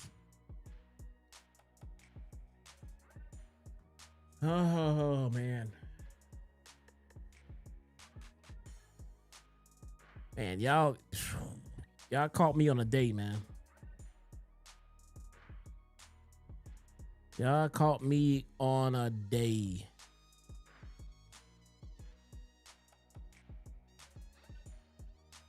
So again, I mean, we all have them, man. So if I've been snippy with you tonight, sorry, man. Y'all caught me on a day.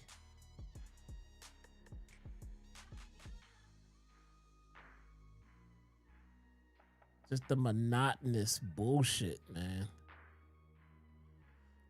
Wife pissed me off. No, man, the wife is cool, man. Wife is straight. She been dealing with the kids all day, man. The wife is straight, man. Ain't the wifey cool.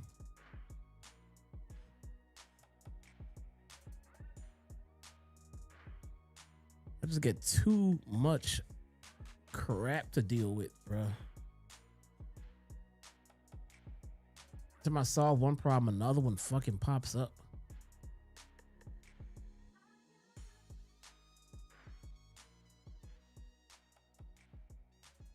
You know what I'm saying? It's this, that, man. Fucking Christmas coming up. I got a 15-year-old with a car that needs all kinds of crap, man. I get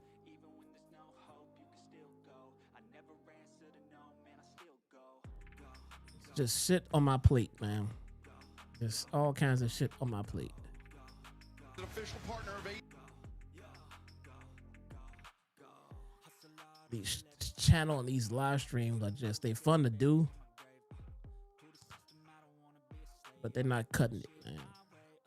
They're not fucking cutting it. Is yours. And speaking of Full Gear presented by DC, it has been made official by Tony Khan. It will be Hangman and Page. It is made official. Joe and Hangman in the cage. We have not seen a cage in so long. Steel Cage, 1 week from Saturday, live on pay-per-view and HBO Been so long. Center, The Rock in Newark, New Jersey. But right now, let's head to the ring and the ineffable Tony Schiavone. Fans, this night means so much to us. Why don't they raise the cage? This venue, the Greensboro Coliseum, the First Horizon Coliseum, is the greatest pro wrestling venue in the entire world. Thank you for being here. So many great moments that I witnessed as a fan and as working in wrestling for many, many years. This would not be complete without one of the men who made this such a great wrestling venue and who made wrestling great here on TBS.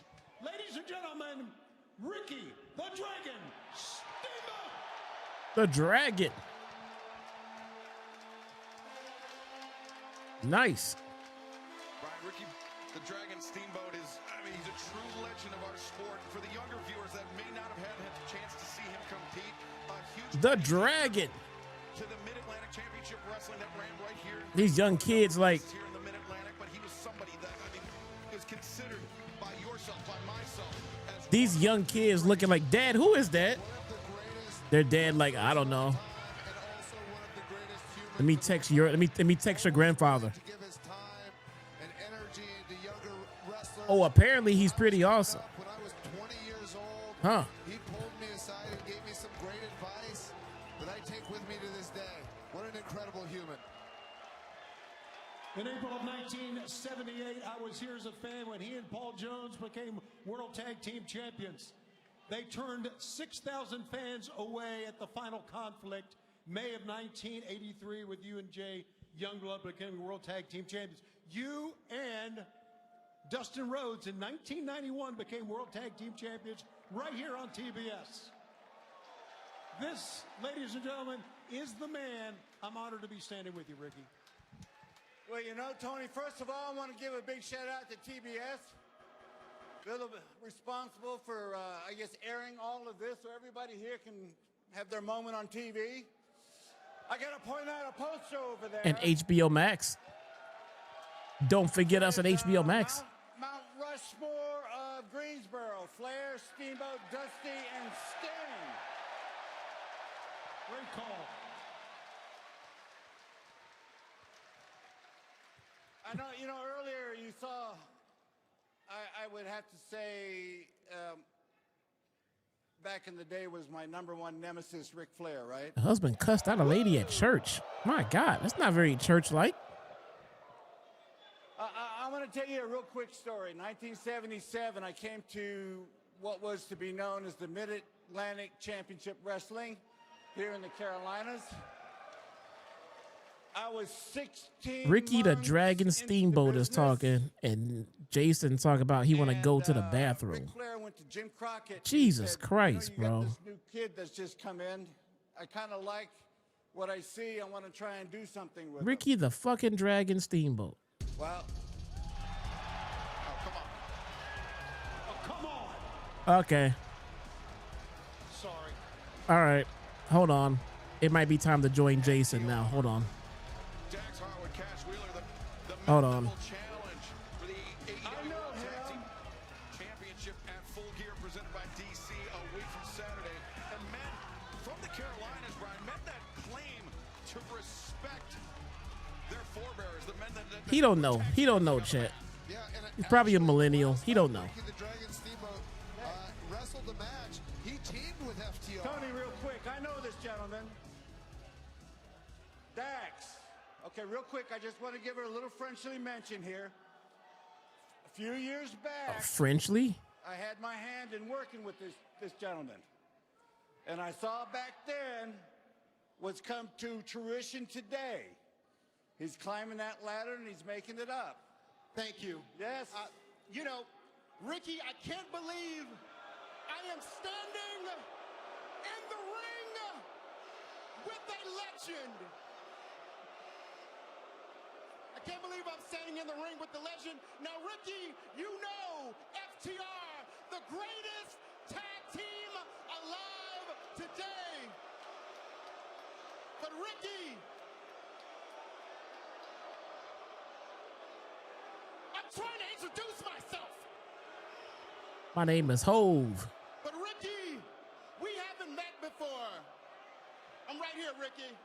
My name is Stokely, AKA Big Stoke, emphasis on big. And no, I am not Denzel Washington. I know a lot of people get us confused. And Ricky, you are synonymous with professional.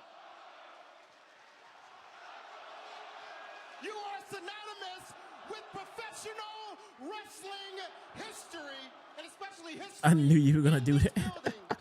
Which is ironic because next Saturday, November 22nd, Full Gear, live on pay-per-view, Newark, New Jersey. FTR will make history when they become three-time AEW World Tag Team Champions. And Ricky, it'd be an honor and privilege to have my favorite professional wrestler front row, and they're live. Do you have Macho Man's phone number? Haven't seen him on TikTok in a minute. Oh my God. No. Sorry, Ricky, you gotta excuse him. No. He can be a little bit feisty sometimes. No. But you know the respect that Dax and I have for you. You understand that we hold you in such high regard.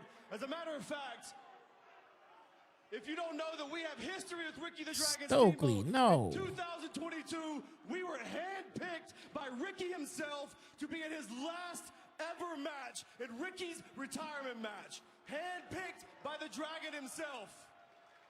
Because he knows that we are not only living legends, but we are modern day miracle workers, and if anybody is gonna make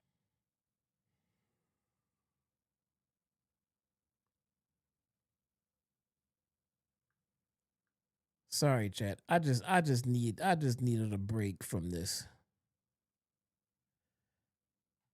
I need a break from this damn promo, man.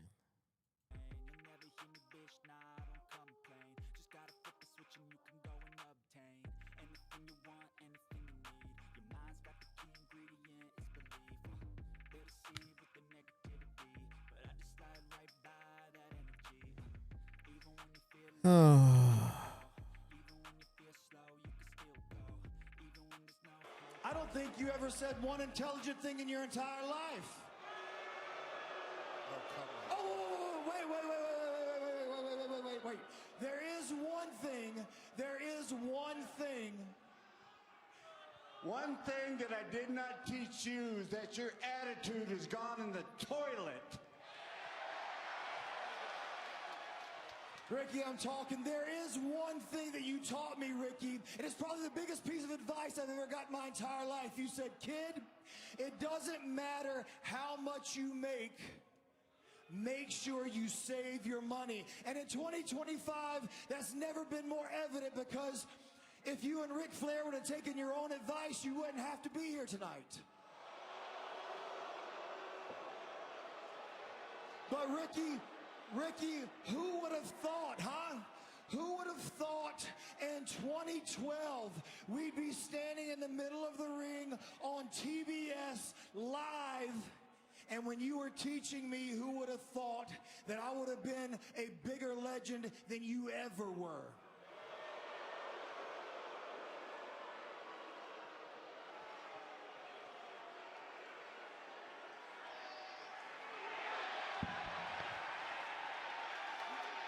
Steamboat, he needs to be careful here.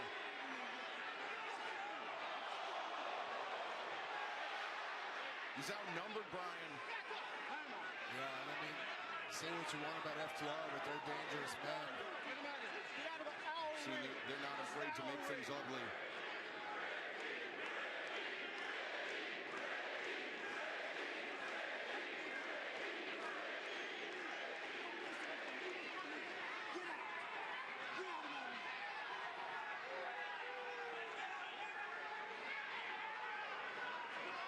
I said, get out of my ring.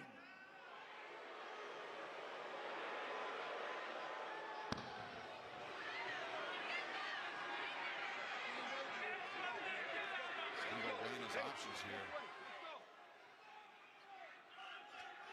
Dangerous situation. Going back a few years, I would tell both of you to kiss my ass.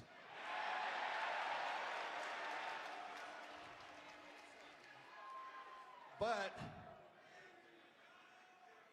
sometimes discretion's a better part of valor. Sometimes when you realize that I'm going to be 73, I'm not asking or begging for any kind of sorrow or forgiveness, but I am just going to be the smarter man today. Good, Ricky. Everybody, give it up. Give it up for Ricky Steamboat. Ricky Steamboat. Oh, wait a second. Oh, no!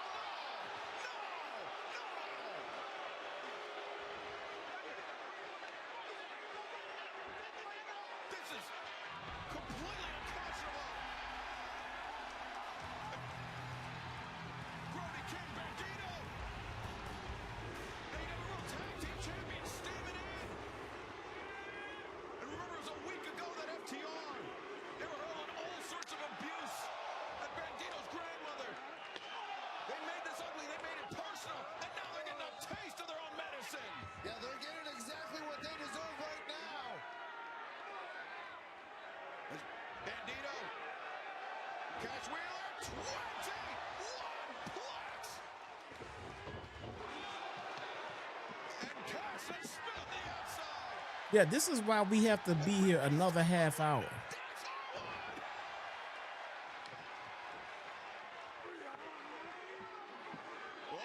Stokely pulling Dax out of Brody.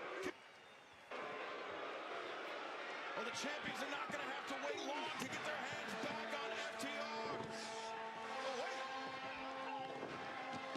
I spoke too soon, catch the trip, but it will be for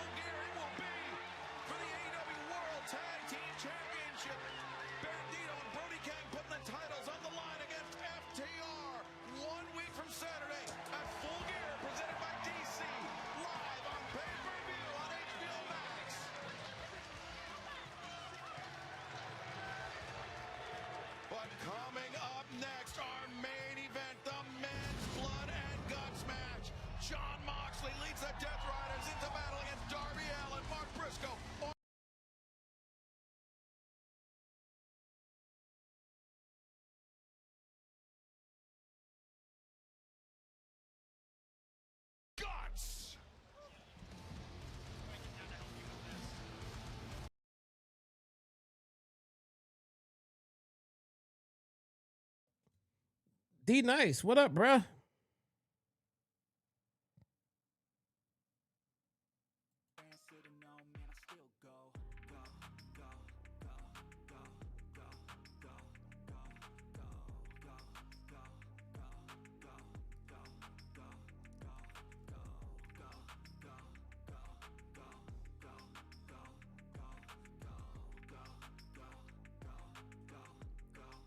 You want to call? Feel free, call in. Bro, I had a whole block open for you a little bit ago.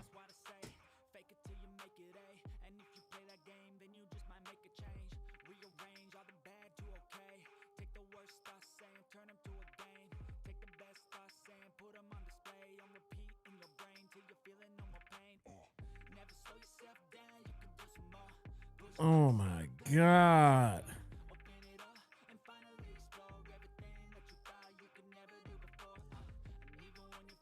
That has to be one of the worst segments in AEW history, man.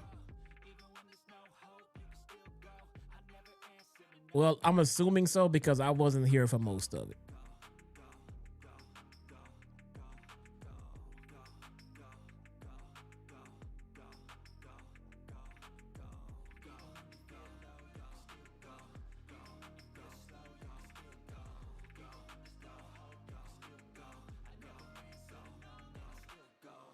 Pedro Rivera with the $5 super chat.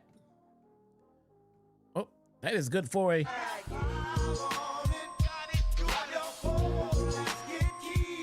Thank you so much, bruh. Much appreciated, man.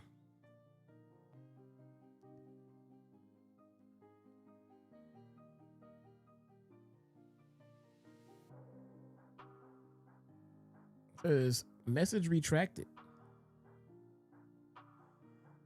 Let me set up for D Nice.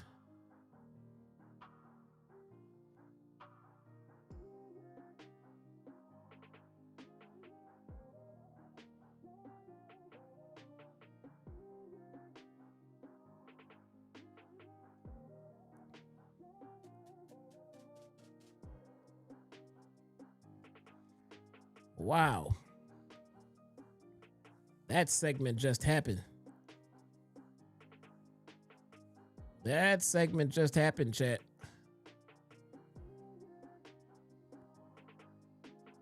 Ryan with the $6.99 Canadian says, just think how much better this would have been with Ric Flair. Woo.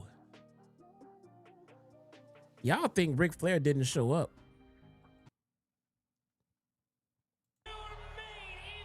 I think Ric Flair did show up. I just think he was in the back hanging out with TK.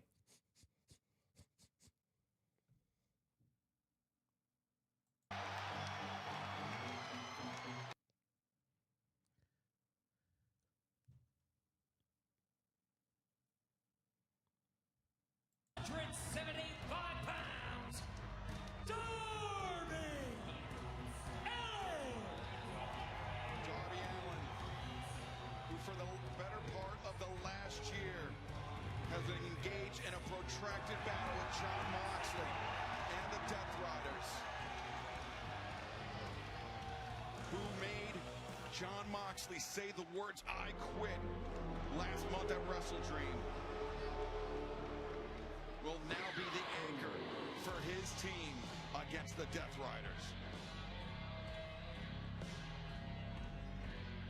Oh boy. From Philadelphia,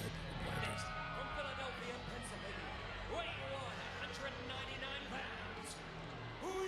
Bro, why don't they just have the Death Riders come out together?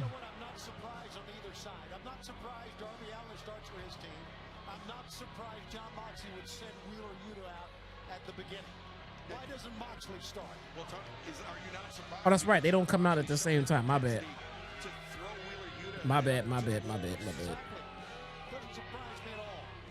Fucking forgot. Wheeler Yuta extremely well. Are you surprised by this decision to allow Yuta to be the anchor of this team, to be the man that will... Yeah, Yuta always get heat, bruh. A heat magnet.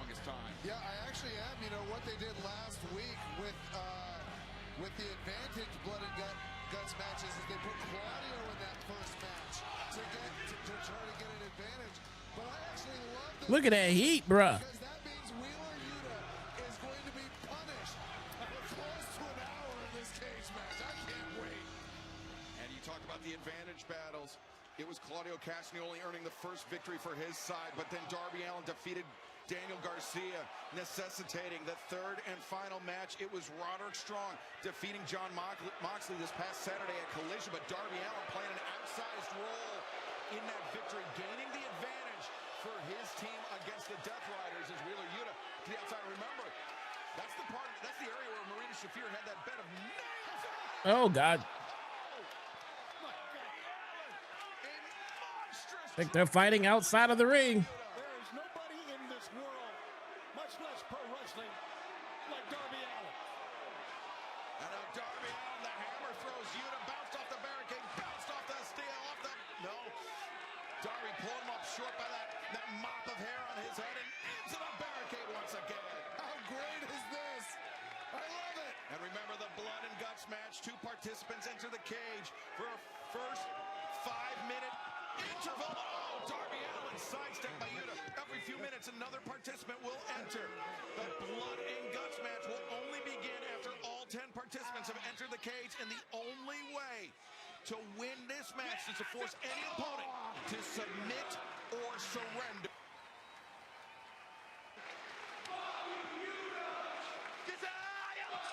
Bryan Danielson, in a few years ago, might as well be another lifetime ago. You were actually a potential participant in a blood and guts match alongside the then Black. Oh, man, bro. Broken arm, the injury took you out of the match, and it was a match that John They got to try to dig this crowd out of the hole that segment drugged them into. That John Moxley has surrendered, but we've seen it a lot more recently. After Wrestle Dream, when Darby Allin made John Moxley say, "I quit." Yeah, I think that the downward spiral for John Moxley began at All In Texas, the loss of the AEW Men's World Championship to Hangman Adam Page, and since then, John Moxley has been on a losing streak unlike anything we have ever seen during his tenure in AEW. Close it for what? In 15 seconds, somebody's going to come out. I really think if you Oh, take God, a not a look booze at is the kicking in. match, John Moxley has been in 3 of them. So is Wheeler Yuta. So is Claudio Castagnoli. They know what to expect. You guys about to get the unfiltered Smark. Someone like Darby Allin, who is incredibly can take so much punishment, would be the first man in there.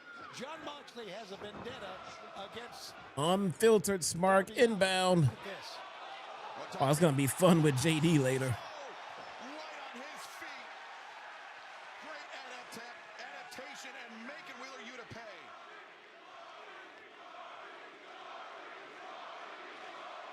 And remember, it was John Moxley, the Death Riders. They took Darby Allin out of action for the first half of this year, first half of 2025, after throwing him down the steps back in New York. Where's the pay link? It should be in the description. Yuta was going for that skateboard Darby brought into the ring, and Darby, look at that, Darby, he's loosened the truck on the skateboard so the wheels. Hold You on. get a good look at all those thumbtacks he is glued to the bottom. Wow. I'll put it in the chat. I'll put it in the chat. Yes. But I thought I put it in the description now. Being driven into the head of Wheeler Yuta. Yuta trying to cover up, but to no avail as Darby just puncturing the head of the one-time protege of Bryan Danielson. Not there. Yeah, I mean, during the Blackpool That kind of fucking day for me, man. Wheeler Yuta threw a lot. We never thought of putting thumbtacks on the bottom of a skateboard, though. And I agree with the fans. Wheeler Yuta deserves it. A low blow by Yuta. Bro, I'm looking at it in the description of the chat right now. Not the description of the chat, the description of the stream. You know, we talked about the history I did with Ricky Steamboat of this great. Looking at it right now. Collision Corner sponsor. And there's a StreamYards link right next to it. Because he was here for Sting's last match, if you'll recall, right here in Greensboro. He needs some help, and he's going to get some. And Orange Cassidy, the second man into the cage, another man All right, I'm coming. Y'all don't see it in the description. Very reluctantly announced that this would be a blood and guts battle. And bringing the backpack to the ring, staring locked up. I gotta mute that.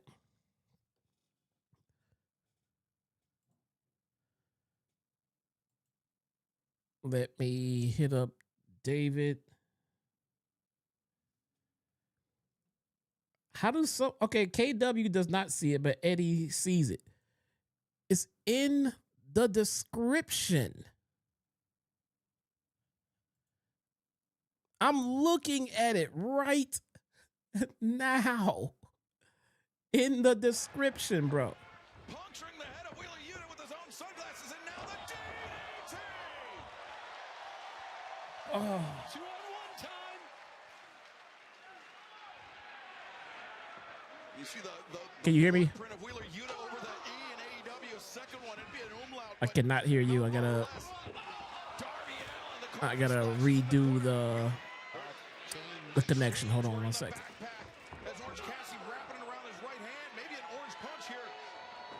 Oh, just a shot to the midsection. And Brian Danielson has not stopped smiling since Wheeler Yuta's been busted open. Yeah, I love it. I'm just enjoying seeing Wheeler Yuta How about now, D? destroyed by these two men. Yeah, can you hear me? There we go. Darby, Right on. skateboard with the taxi in hand. All right, all right. Oh my Darby. God. Oh, jeez. Oh, Full screen. Ladies and gentlemen, once again, our resident Collision Corner sponsor, Mr. D Nice, is in the house. yo, What's going on, bro? yo. I'm sorry I missed out my block. I was out with the lady and my son, and Bruh, yeah, that makes Cheddar just took a complete Cheddar sense. just dropped a massive boost right now. Oh What? my God, that He was does great. not. Pedro Riviera, thank you so much for the $9.99 super chat. I gotta hit him with the.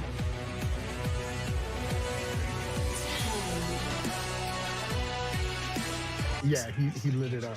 It says, thanks for entertaining us. Appreciate it. Bruh, I appreciate you. And Pedro with the $4.99. I see you. Yeah, I'm actually fascinated. Thank Oh my God, you stinky little thing, you. Hey, it's not his fault. I What mean, you been you're doing feeding the him? public awaits. New low crunchy cat food. Well, see, not his fault. Where is he? Where's our guy? Right here. There he is. See? Look at that. Look at that. Oh, I lost you. Hold on. I gotta bring you back. Oh, There you are. Yeah, I actually like this There you are. of trying to strangle or choke What is going on, bro? There he is. in this type of match. If You can't see. He took off. There we go. And he's gone. And he's gone. And he's gone. Man. I thought about you so- earlier today because do you watch Maven's content? Yes. Did you see Maven cover the Punk and Jey Uso match? Yes. Yes. Yes. Right. And I thought about you because that was a match that you were saying was a good match, and I didn't like it. He sat there and broke it down about how horrible it was because of the lack of chemistry and communication going on there. He stopped short of calling Jay drunk, Yeah, though. Yeah. And I wonder if we've seen the ceiling for Jey Uso. You know, he's got the entrance, he's got the charisma, but the in-ring work just isn't quite there at a singles level. No, it's never been there. It's never been there. He's Right. entertaining. He's over, but in ring work, he was never really there. You know, it's always been a complaint from the community how he just wasn't there. KW with a $20 super tip says, "I see it now. This show is pretty good except for the damn FTR segment. That segment destroyed the crowd. Thanks, Jesse. You make this so much fun." Thank you so much, brother. I appreciate you, man. And thank you also, Mr. David Rice. I appreciate you too, sir. What's on your mind, man? What you got? What you got? Can you repeat what you said? I said, what's on your mind, Sam? What's on your mind, sir? Oh yeah, hold on. You're still kind of coming in kind of scrambled. Hold on a sec. Sometimes it just takes a minute. You going through the stream to hear me? Hello, hello, hello. Yeah, okay, yeah. Now I hear you. There we go. There we go. What's on your mind, sir? All right. All right. I mean, that was actually one of the things right there. You know, I watched the Maven video. I think it was yesterday that when I watched it.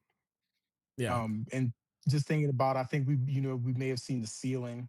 Now, as far as Monday, I really enjoyed Monday's show. I thought it was definitely loaded. Now, it had the lulls with the tournament matches, and I kind of expected that, you know, because number one, they were there to see Cena, they're there to see the stars. And you know, the first round of the tournament, their matches of, you know, to kind of help fill out the card to say, hey, you know, we're still a wrestling show. We're going to give you some wrestling matches. You know, but we got to see some good stuff, and you know, I think we could be in for some pretty good surprises as the tournament moves on. As a matter of fact, I think Friday we get to see one of the first mystery opponents, right? I think he said it was Friday. Yeah. Yeah. I'm not gonna lie, man. Now, Outside of this FTR segment that we get, I'm enjoying this show more than Raw. Okay. But you weren't here. You didn't get to see the show though, right? You were out and about tonight.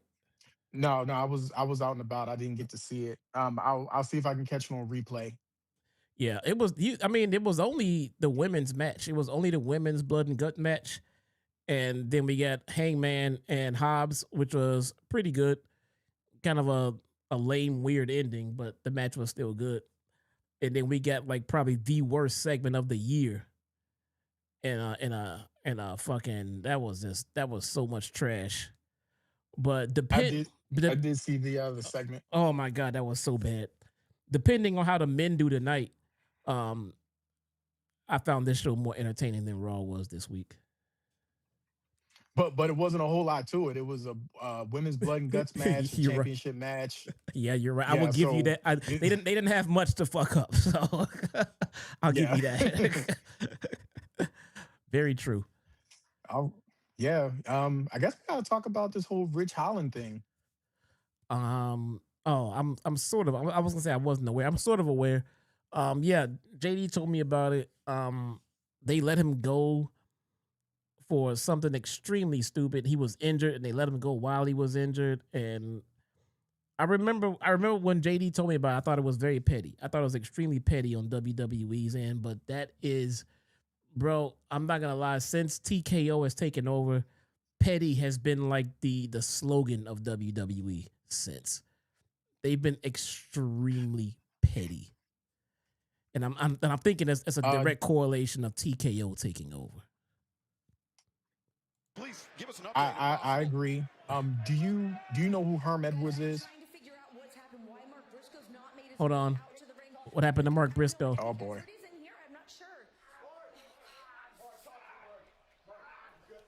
Oh, he's down. He can't go. Somebody's got to replace him. Somebody's got to replace him. What? What? Okay, whatever. Herm Edwards, the coach? Yeah.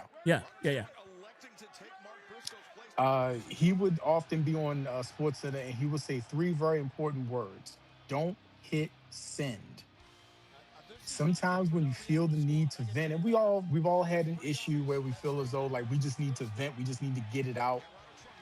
Sometimes it just works to just go ahead and type all that stuff out, but just don't hit send.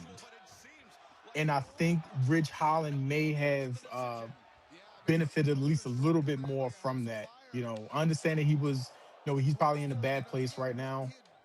And I'm not going to fault him for it, you know, for the tweet that he sent that got him immediately terminated from his contract. And, you know, I really feel for the guy, especially because he did get hurt on another show, not a WWE show. And then he finds out that his contract isn't getting renewed, so he can't work, and he needs a neck fusion along with his foot injury. Yeah. You know, so he's not going to be able to wrestle for a while. What did he send again? What was in the tweet? If, you know, he was just talking about how he never thought he would be able to, you know, not make his mortgage, and it was venting. It was a vent post, but it was probably just a little bit too much inside, you know, to where I guess he breached his contract and they cut him off, you know, so it's like 2 more weeks of that much less pay that he's getting. He vented about not getting paid while he was hurt. I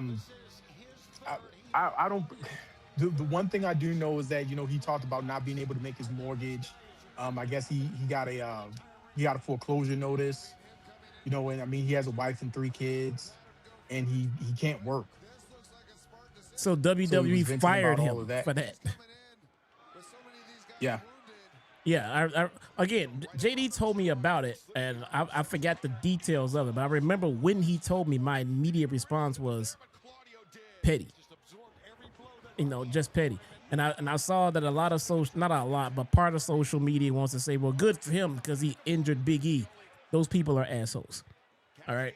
Yeah, that's sick. That's just sick. Those people are assholes, and WWE is petty. But since TKO taking over, that has been their mantra. They have been just so petty, greedy. They're jacking up ticket prices. They're jacking up merch prices. They're jacking up everything across the board while trying to pay talent less money. That is their biggest problem with AEW, bro. They could give a shit's ass. They don't care that there's another wrestling company on TV. They're upset that there's another wrestling company on TV with the capability of paying wrestlers as much as they do and more, driving up the market value of their contracts. It's all about money for them. They don't care about anything else about it. They're pissed because talent is going to them during contract renegotiations and saying, hey, I can make more money over here with AEW. And they don't like that. That's literally what it is. That's why they've been on this campaign mission to counter program and talk shit and this and that and that. It's just the money. It's just the fucking money. That is all they give a shit about. Because anything else, they could just ignore you or work with you. Hence TNA. But TNA can't pay you as much as WWE can. So they can stand and stand superior to TNA. They can't stand superior to AEW when it comes to contract negotiations. And talent have the ability to say, see, when talent goes to them and say, well, if you don't pay me what I want, I'm going to go with TNA. They'll say, oh, okay. Go to TNA. You're not going to make shit over there. Well, I'll go to AEW. And despite what you think about the product, they can make as much money in AEW. That is what WWE hates AEW for, because they're driving up the market value of the talent that WWE wants to sign. But there's a problem with that, though. There's a problem with that logic, and we just seen it with Nixon Newell. You know, she was on TV as Tegan Knox on WWE TV for years, you know, and she's not even signed to AEW. And then, you know, the whole thing with the walkout and all that stuff, she was never signed to AEW. She was brought there to do a couple jobs and to maybe hopefully get a job. You know, not all of the talent. I want to be able to just say, hey, well, Tegan Knox does not mean shit to WWE or AEW. I'm talking about top talent. I'm talking about when Randy Orton's contract was expiring, when he was renegotiating, he was posting shit, tweeting about teasing to go to AEW. I'm talking about big you believe names. That? No, I don't. But the fact of the matter is he used it as a bargaining chip. And that's what, but there is talent who did walk on money and did go to AEW for money. But my point is, they're using AEW as a bargaining chip when they sit down to renegotiate contracts. It's not about if we believe it or not. Some are leaving, but most are not. But the fact of the matter is, there is somewhere else to go. And for years, before the existence of AEW, WWE had the ability to say, where are you going to go? Where are you going to go? You have nowhere to go. You got to wrestle here for real money, or don't wrestle, or work the indies and not make money or not be seen or go to Japan. You have nowhere to go where I can go to AEW and make a decent amount of money because I'm a big name talent. Well. Well, you still have to become a big name talent in WWE. So we just established that you can't be a lower mid card guy and expect him to say, "Hey, I'm going to go to AEW. I'm going to walk if you don't pay me this." But we're still talking about the big name talents renegotiating contracts. That's what we're talking about. That is the thing that is costing WWE more money than they want to spend. Is re-signing their big name contracts. But now, how many more big name stars have come from AEW to WWE versus the other way around? It doesn't matter. Those contracts that they're re-signing to are still going to end, and they have to renegotiate them. And at that point, if AEW still exists, they still have the ability to say, "I can go to AEW." So what? I mean, that absolutely matters. If the swap is over, that swap comes right back when those contracts end, because the possibility still remains. They can always go. The possibility remains, but it hasn't happened yet. We've seen stars go from AEW to WWE. We've seen Jade Cargill. I don't think Stephanie Vaquero wasn't signed, no, but she definitely got noticed. And then I'm pretty sure AEW offered her a contract, and she walked and said, "No, I'm going to WWE." Now we don't know. I don't know for sure if it was like, oh, WWE offered more money, but I can tell you if you want to become a star, to where people will actually, you walk through an airport and people are going to come up to you and ask for your autograph, you're going to sign with WWE. Potentially, you can make more money in AEW, but you're going from an audience right now, they max out at maybe 500,000 people, as opposed to Raw that is still getting like 2 million people. Bro, you are SmackDown missing. You are entirely trying to curb and skip the point, because there is a crap ton of talent that signed with AEW for money that they couldn't get in WWE. So Daniel Garcia. Okay. You want to start listing names of the people who jumped ship from WWE to AEW? I mean, do you really want to do that game? Yeah, the ones that weren't already released from their contracts. That's not about release. People left at the end of their deals and didn't sign new ones. Those are the people who opted to leave to go to AEW. If there was no AEW, then there would be nowhere for a Bryan Danielson to go. There would be nowhere for an Adam Cole to go. There would be nowhere for an Edge to go. There would be nowhere for a Toni Storm to go. All these people had the option to go to AEW, and they were not fired from WWE. They opted to leave. And those names you listed off, those names you listed off didn't leave for cash. They left for creative. You know, Jim Ross always says it's either cash or creative. You know, they wanted to cut, Adam Cole's hair off and have him be Keith Lee's manager. So and honestly, looking back on it, what he's done in AEW, staying in WWE might have been the smarter idea. Ricochet. There's an argument for that. All of these people that left had nowhere to go before the existence of AEW. WWE had the ability to say, you can sit here with us or fuck off. WWE does not like that AEW exists to take away that tool for WWE. I mean, do you understand what I'm saying? Are you saying that's not true? What are you trying to, you know what I'm saying? I'm just not 100% in the camp of like, oh, WWE doesn't, or TKO doesn't like AEW because they're buying up all the talent. I just don't really believe that narrative 100%. I never said those words. There's some element to it. Yes. I never said those words. Excuse me, you're bidding up the talent. Pretty much what you're saying in so many words is that AEW is bidding up talent. They're driving up the market. You have to offer. Yeah. You have to pay them more in order to keep them. They are driving up the market value. Yeah, they are. They are driving up, and I mean, I think someone said that in the interview. They are driving up the market value for wrestlers. They are angry about that shit. They don't like that so many wrestlers are making the money they're making. WWE believes they're not worth it. They want to pay them less, but they have to stay competitive because of AEW. That is an absolute fact. That's not. I'm not even going to debate that. That's an absolute fact. They definitely do not like the fact that AEW has the capability of paying top talent the money that they can pay. And they are driving up the negotiating market value for those people. They are. That is a fact, man.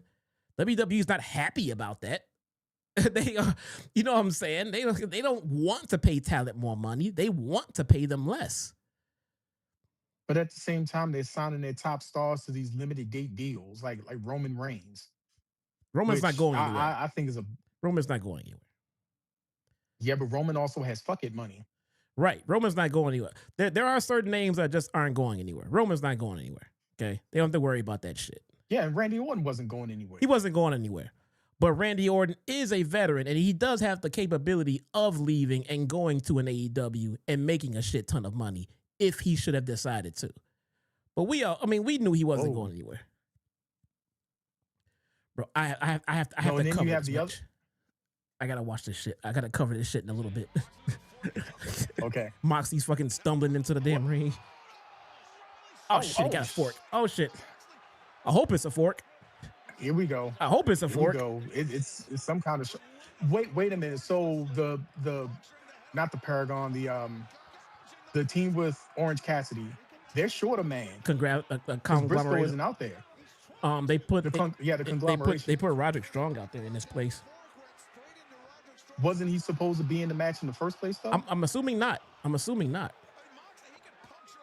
Because I think he was supposed to be in the match in the first place. He was? Okay, then somebody got to come out later to replace him then. Yeah, so maybe it might be a surprise entrance. Yeah. Maybe Sting.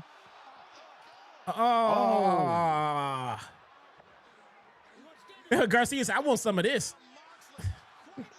You know, okay, I was watching a little bit of I was watching a clip on Instagram with the Death Riders, and they don't pass the eye contest.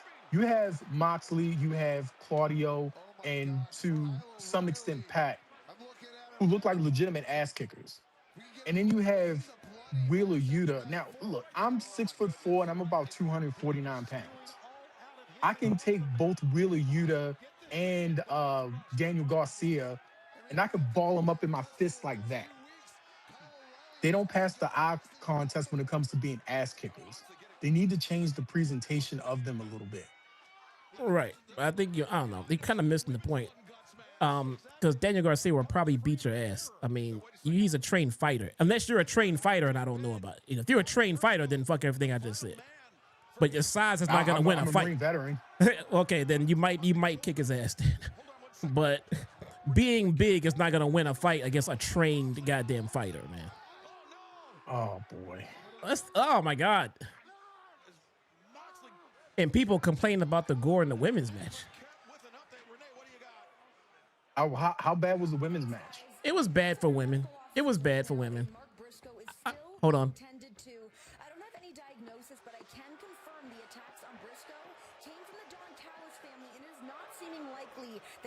Okay, so chat is saying that. Yeah, chat is saying that Strong went in for Briscoe's his spot to go in at that moment, but they still gotta fill Strong's spot. That's the open spot that they'll probably fill with a mystery guy later. It better be good. But yeah, I don't know. I had like some people complaining that this women's matches they're bleeding. I don't like seeing women bleed. Like, then why are you watching a women's blood and guts match? I mean, it's the writing is on the walls. You know what I'm saying? I mean, I'm not saying enjoy it and be quiet. I mean, like, it's a women's blood and guts match. Tell me you knew this was coming. I wish they changed the name or they did something different with the name instead of calling it blood and guts match. I know they can't use war games, but yeah, this is cringe. Oh no, he's gonna drag him across. Oh no. Oh God. Commercial. See now AEW, you have to admit AEW has been a little bit petty here because they're going to have their version of War Games, 2 weeks before, WWE's version of War Games. Yeah. And WWE isn't going to do this. No, they're not. I mean, but you're more likely to see some crazy spots in that match though. Yeah, everybody's going to cater to their particular core audiences. I don't think WWE, strongholds are looking forward to War Games looking like this. This is not the stuff that they want, but the AEW fan base knows that this is exactly what Blood and Guts is about, so. Blood and Guts. Blood and Guts. That's the name. It is, man. I mean, it is what it is. I mean, I don't understand where all the snowflakes came from all of a sudden. Well, I only like this. I know where it came from because WWE doesn't do it. So they say, oh, I don't like it because WWE doesn't do it. If WWE did it, they would be fans of it then. But that's here nor there. I mean, it's the writing is in the title. I mean, it's in the description. They tell everybody what they're getting tonight. So they Blood and Guts. Yeah, they circumvent the people are like, oh, I didn't come here for this. Yes, you did. The title of it was Blood and Guts. Yeah. I just wish they how the original War Games, it was the War Games was when they would go back and forth, the 2-on-1 advantage, blah, blah, blah. And then once all 5 team members were in on both teams, it was called the Match Beyond. I wish they would call once all the team members in, call that part Blood and Guts. And before that, come up with a different name for the match to actually call the match. Oh, that's before my just time. So you're not saying, oh man, I don't remember. That's you got to go back to the old school. I did watch the old school. I don't remember that one though. I did. I was just there talking about how awesome Ricky the Dragon Steamboat was, and people wasn't appreciating him. And then they put him in this 30-minute fucking snooze fest of a segment on TV. Like, Jesus Christ, man, you're not helping this at all. You want people to get educated on what Ricky did and what he brought, and you put this snooze fest of a segment on. Nobody's gonna get interested in going back and watching any Ricky the Dragon Steamboat matches, man. I mean, Jesus Christ, this is boring. I can barely hear a thing you're saying right now. I heard Ricky the Dragon Steamboat. Oh, I'm sorry, man. We got a little bit more after this commercial break. I gotta cover this match, man. Got you. What else you got? All right, let Cheddar's here. Let's do. Oh, let's see. Cheddar time. What's up, bro? Okay. He's adorable. He's playing with my girlfriend's robe. Yeah. He is adorable, bro. Yeah, he's getting bad. I mean, he's just orange cat by the day. 100% orange cat. All right, we are back, my friend. Thank you so much, man. I appreciate you. All right. See you. No problem. Let's enjoy the rest of this match. Yeah, Darby's on the roof. Okay. Oh shit. And there is an opening. All right, bro. I appreciate you, man. I'll take it easy, sir. All right. Take care. All right, man. Later. Later. Where is that? Chat, who said, wait a minute. Who said that there was a cover on that cage? There is no cover on that cage. That cage has an opening on the top. That cage has an opening on the top. I'm looking at the opening at the top.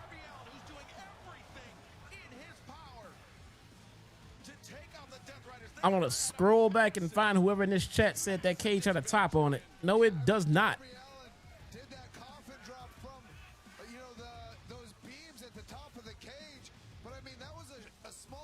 It does not. And now it's 5-on-4 for the rest of this match. You heard the bell ring. It is 5-on-4. It is submission or surrender from here on out. The cage door is being locked. They're saying it's still 5-on-4, chat. It's still 5-on-4. But they rang the bell. Oh, but Kyle O'Reilly, he's trying everything in his power to fight off Pac, but O'Reilly has lost buckets of blood, as you can see the evidence, the DNA all over. Eddie, I'm looking at the opening right now. I'm looking at the hole. I'm looking at it right now. So when you tell me there is a cover, I'm going to have to call you a liar. You just got the referee's key in his hand. Wheeler Yuta has come away with the key, and he's stuffed it in his trunks. Wow. The Death Riders, they want the opposition. They want I'm looking at the hole right now. No recourse. Yeah, listen, Darby Allin's squad, if you can call it that, is getting their ass handed to them. That's all there is to it. And this thing dropped down from the. Oh man, that might be a possibility, man. On Mark Briscoe. Yeah, I mean, Sting could come down from the rafters into the top. That is a possibility.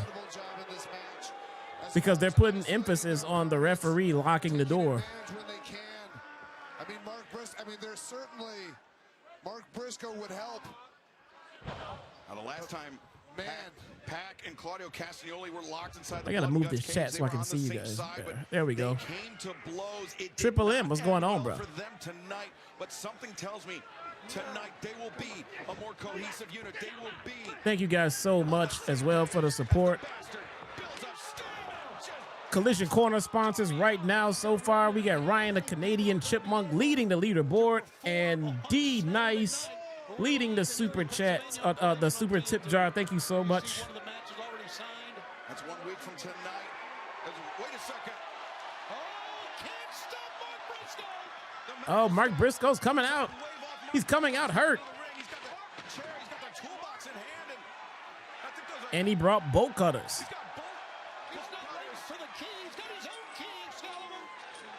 Well, I guess that solves that problem. Trying to cut the lock here on the cage, trying to get in to offer some relief. Be on D2 tomorrow for the Catalyst.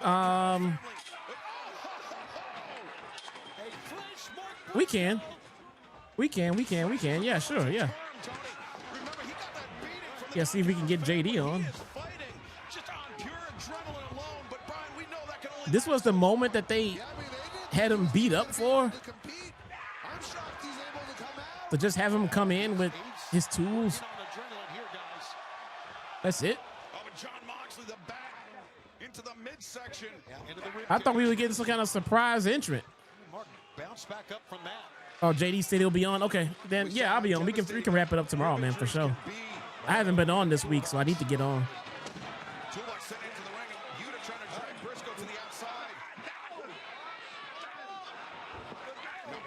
Officially 5-on-5.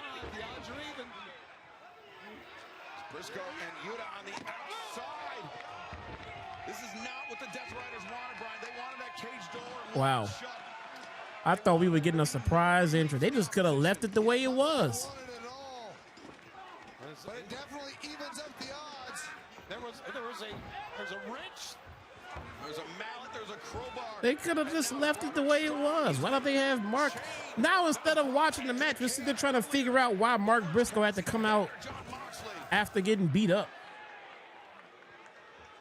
It is submission or surrender. It is blood and guts. Our main event live in Greensboro. Tony, this building has seen so many things, but I don't think Greensboro has ever seen this level of violence for 2.5 straight hours. Pedro! And we've seen a lot. This is amazing. I'm always amazed what these Pedro with the...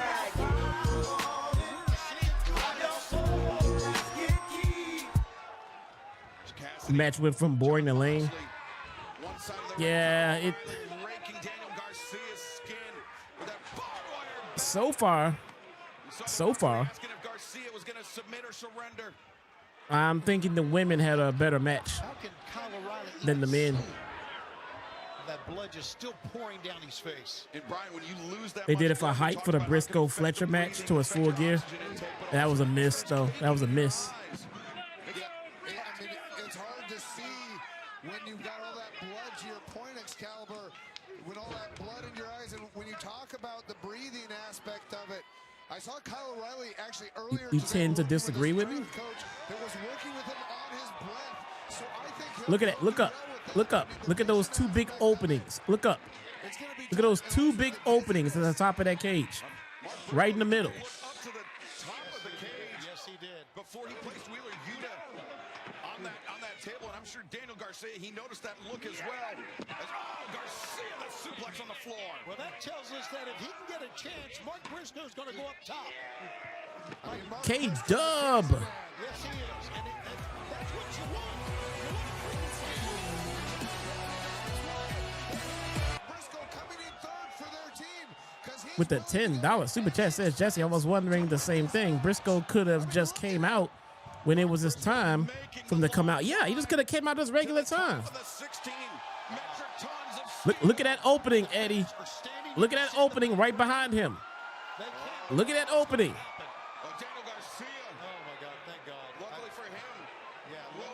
Oh, for whoever it was saying that the top was covered.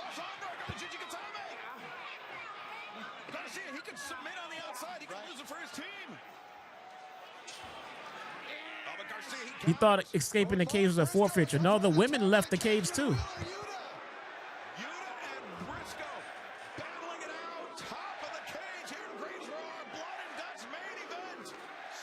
Oh wait, no, that's a cover. Nope, that's a cover. Nope, they're darker. The center of the cage is darker. I stand corrected. My apologies. It is indeed covered, my friend. I offer my sincere apologies. I was incorrect. It looks like that's a carabiner. Yeah, that's what it is. Good call. What are they doing? I was absolutely wrong, man. I was wrong. Holy hell. The spots in the middle, they're a different color shade. So I thought that was an opening. Because you see like the outer is silver and the middle is darker. I thought that was an opening. It is not. I was wrong. No, he's got to reach over to get him. It's a hell of an idea, but it may not work. What's the point in having a double ring cage match if they're going to be outside? I don't know. Ask the Undertaker and Mankind. I mean, it wasn't a double, but they left a surrounded and enclosed steel cage. As Shawn Michaels and the Undertaker, as any Hell in a Cell match ever, basically. As Rikishi. They're all enclosed, locked up matches, and they all wind up on the outside.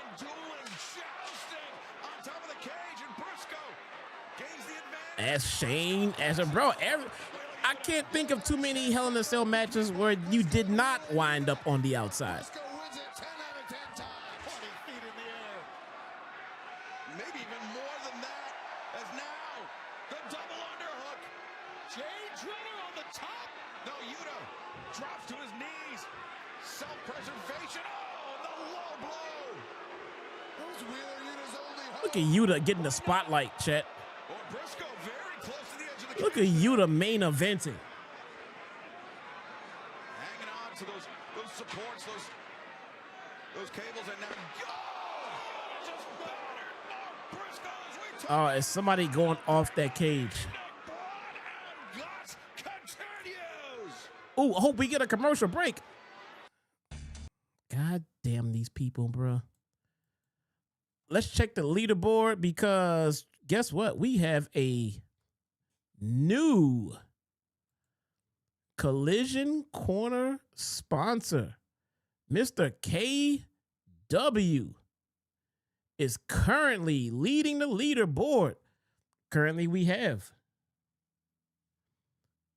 Also, K-Dub is also in the tip jar as well. We have KW.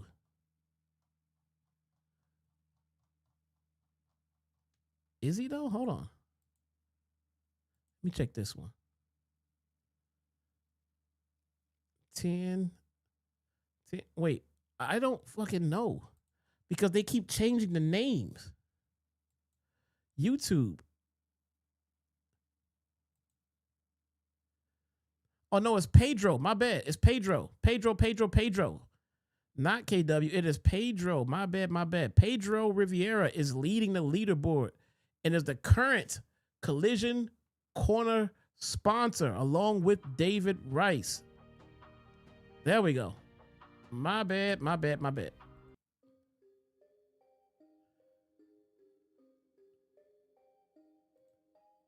But again, thank you guys so much for the support. You guys have no idea how much is needed, man. 4th commercial break in the main event alone. Jesus Christ.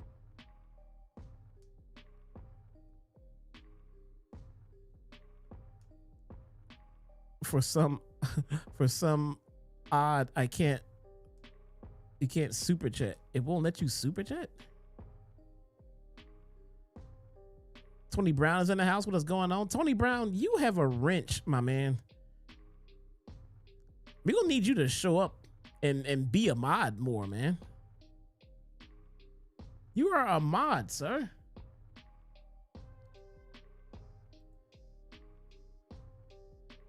I got people wanting to be a mod, and I'm full.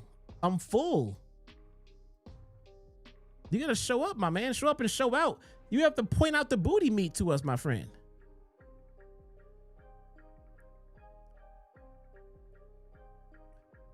Fighting the heat is off me. All right, we'll get back to Quaz. Let's go back and let's go back and talk about Quaz not showing up to work.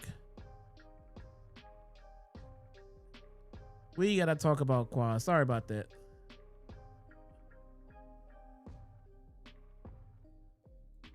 There we go. Pedro at top with 1,000 XP. Ryan, the Canadian chipmunk, just behind him at 925. Oh, and we're back. We are back. On out live on Dynamite. Submission or surrender. The only way to win. Wheeler Yuta, Mark Briscoe. Does that mean you have to show up more? No, you got to keep carrying me through Destiny 2, though. For sure. Luckily for us, these two are still at the top of the cage. Chat, imagine if we would have came back from commercial and someone took a dive off the top of the cage during commercial break. Wheeler Yuta.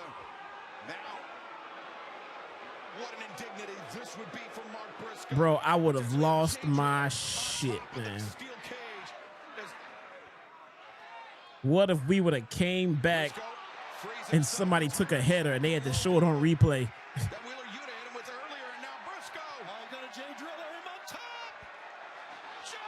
Jay Driller! Jay Driller! Mark Briscoe, he can't see for the blood. Briscoe staggering, and now that may be the advantage that his team needed. Thank you for all the new subs. Much appreciated. You'll be able to participate in the chat during the next stream. This is wild. It's so wild. I'm at a loss for words. Yeah, just. But John Moxley, that fork. John Moxley just straight up stabbing dudes, man. Somebody call the cops. As did Darby Allin. Boot to the head as soon as Briscoe got to the floor. And I tell you, Pac is, like I said, an amazing athlete, an amazing performer. The fifth man, the final man to enter the ring for the Death Riders, Brian. The bastard is fresh. Fresh and super tough. And Darby's going to make sure that he's gets a little bit of punishment himself. Darby and Pac going at it. Darby on the outside. He's stripping off that belt. Oh! Wait a second. That's it. That was Gabe Kidd. Oh, we forgot about Gabe Kidd.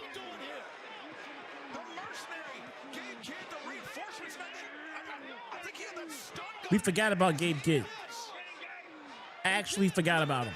So the stun gun is now Gabe Kidd dragging Darby Allin.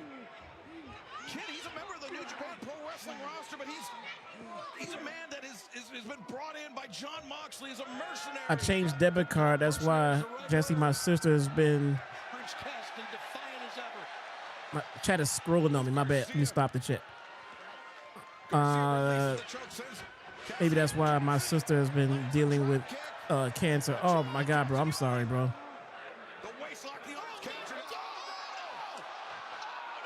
He's stapling his hands into his pockets.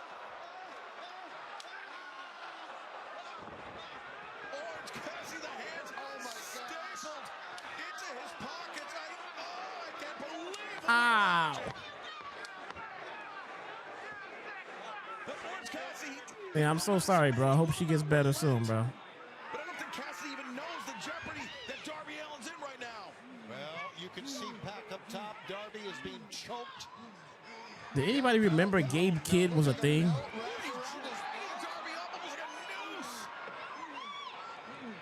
Can't believe what we're watching here. Look at Darby fight for crying out loud. Gabe Kidd climbing up on Kidd. Got Kidd off that staging element, but now Pac on Kid, where's Kid going? I don't know. He's got some Pepperidge Farm doesn't even remember. Oh, here he comes. What's he got? Oh, no. Oh, flaming tables. What happened to Darby's taser? Can someone stop? He had a taser like last week. The only way to stop is to submit or surrender. You know, that's how Darby Allin won last year, by threatening to light Jeff Harry on fire. Look at this, I'm on top. Flaming table.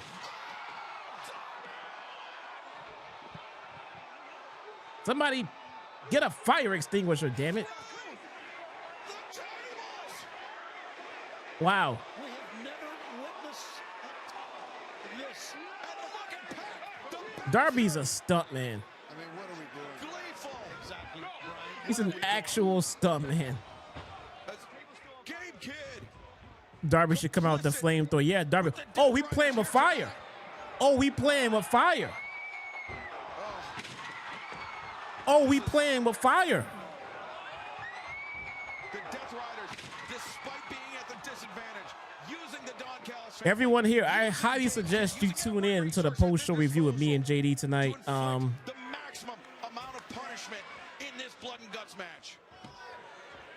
Death Rider with the I think it's going to be an interesting one. John Moxley, that bulldog choke. The bulldog choke. Kyle O'Reilly is endured so much in this match now. I think John Moxley wants to prove a point here.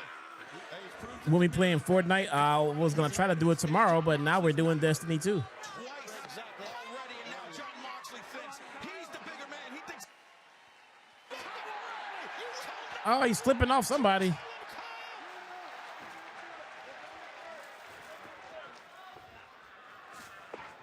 What are they going to do now?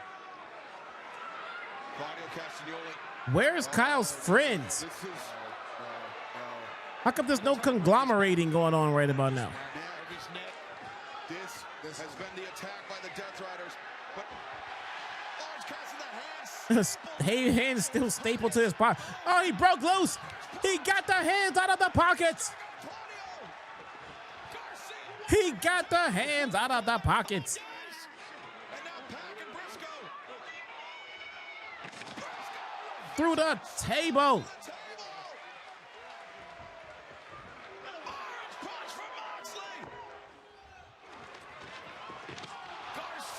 Ow. Face first into the table. Amid the broken glass. Another orange punch from Moxley. Who's going to surrender? Who's going to... I can't see anyone surrendering here. Oh. You can hear him sliding down the table with no lube. Now he went through it. Thrown through the table. And now, Orange Cassidy. That right hand raised high. Okay, the fun did kind of pick up in the men's match now. Orange got cut off by Claudio. Kick him in the nuts, bruh. The high boot into the face of Roderick Strong. Pops up. The orange punch. Bro, you want to know who won these matches tonight? The tables. Orange punch on Moxley. The tables won tonight. And now Kyle O'Reilly on the ankle lock. The ankle lock. John Moxley panicking. Panic on Moxley. He cannot get to the rope for a break. It's... Oh my God. There's only submission or surrender. What will John Moxley Mox is going to tap out again. Moxley to Kyle. Nope. Bulldog choke. John Moxley punched the referee to get out of that before, so he wouldn't have to quit. Arm bar. And now the transition into the ankle lock. Oh, my God, he sat down on it. Knee bar in. And Moxley has nobody to bail him. Moxie's gonna. Oh my God, he's tapping out again.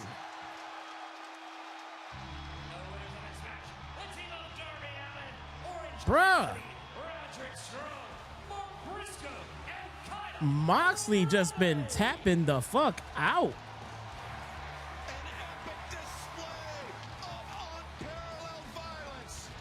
Moxley is a bitch, bro. I would kick him out of the Death Riders, bro.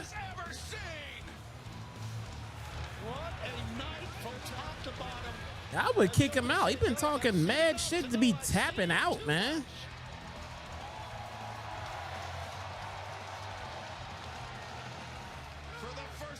That has got to play into a story somewhere, man. He's got to go.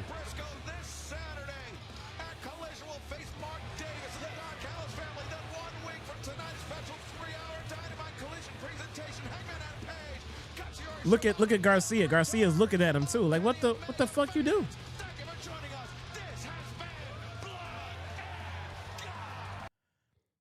That is it. Bro, they need to address that. If I'm the Death Riders, they need to be trying to kick his ass out, man. He a weak link, man. And my God, get him off TV for a while, because God knows he needs a break, man. Guys, that is it for tonight's show. I'm gonna get some sleep, man. I am tired. Oh, wait, no. I have another 3-hour podcast to do immediately after this. Join me on JD's channel.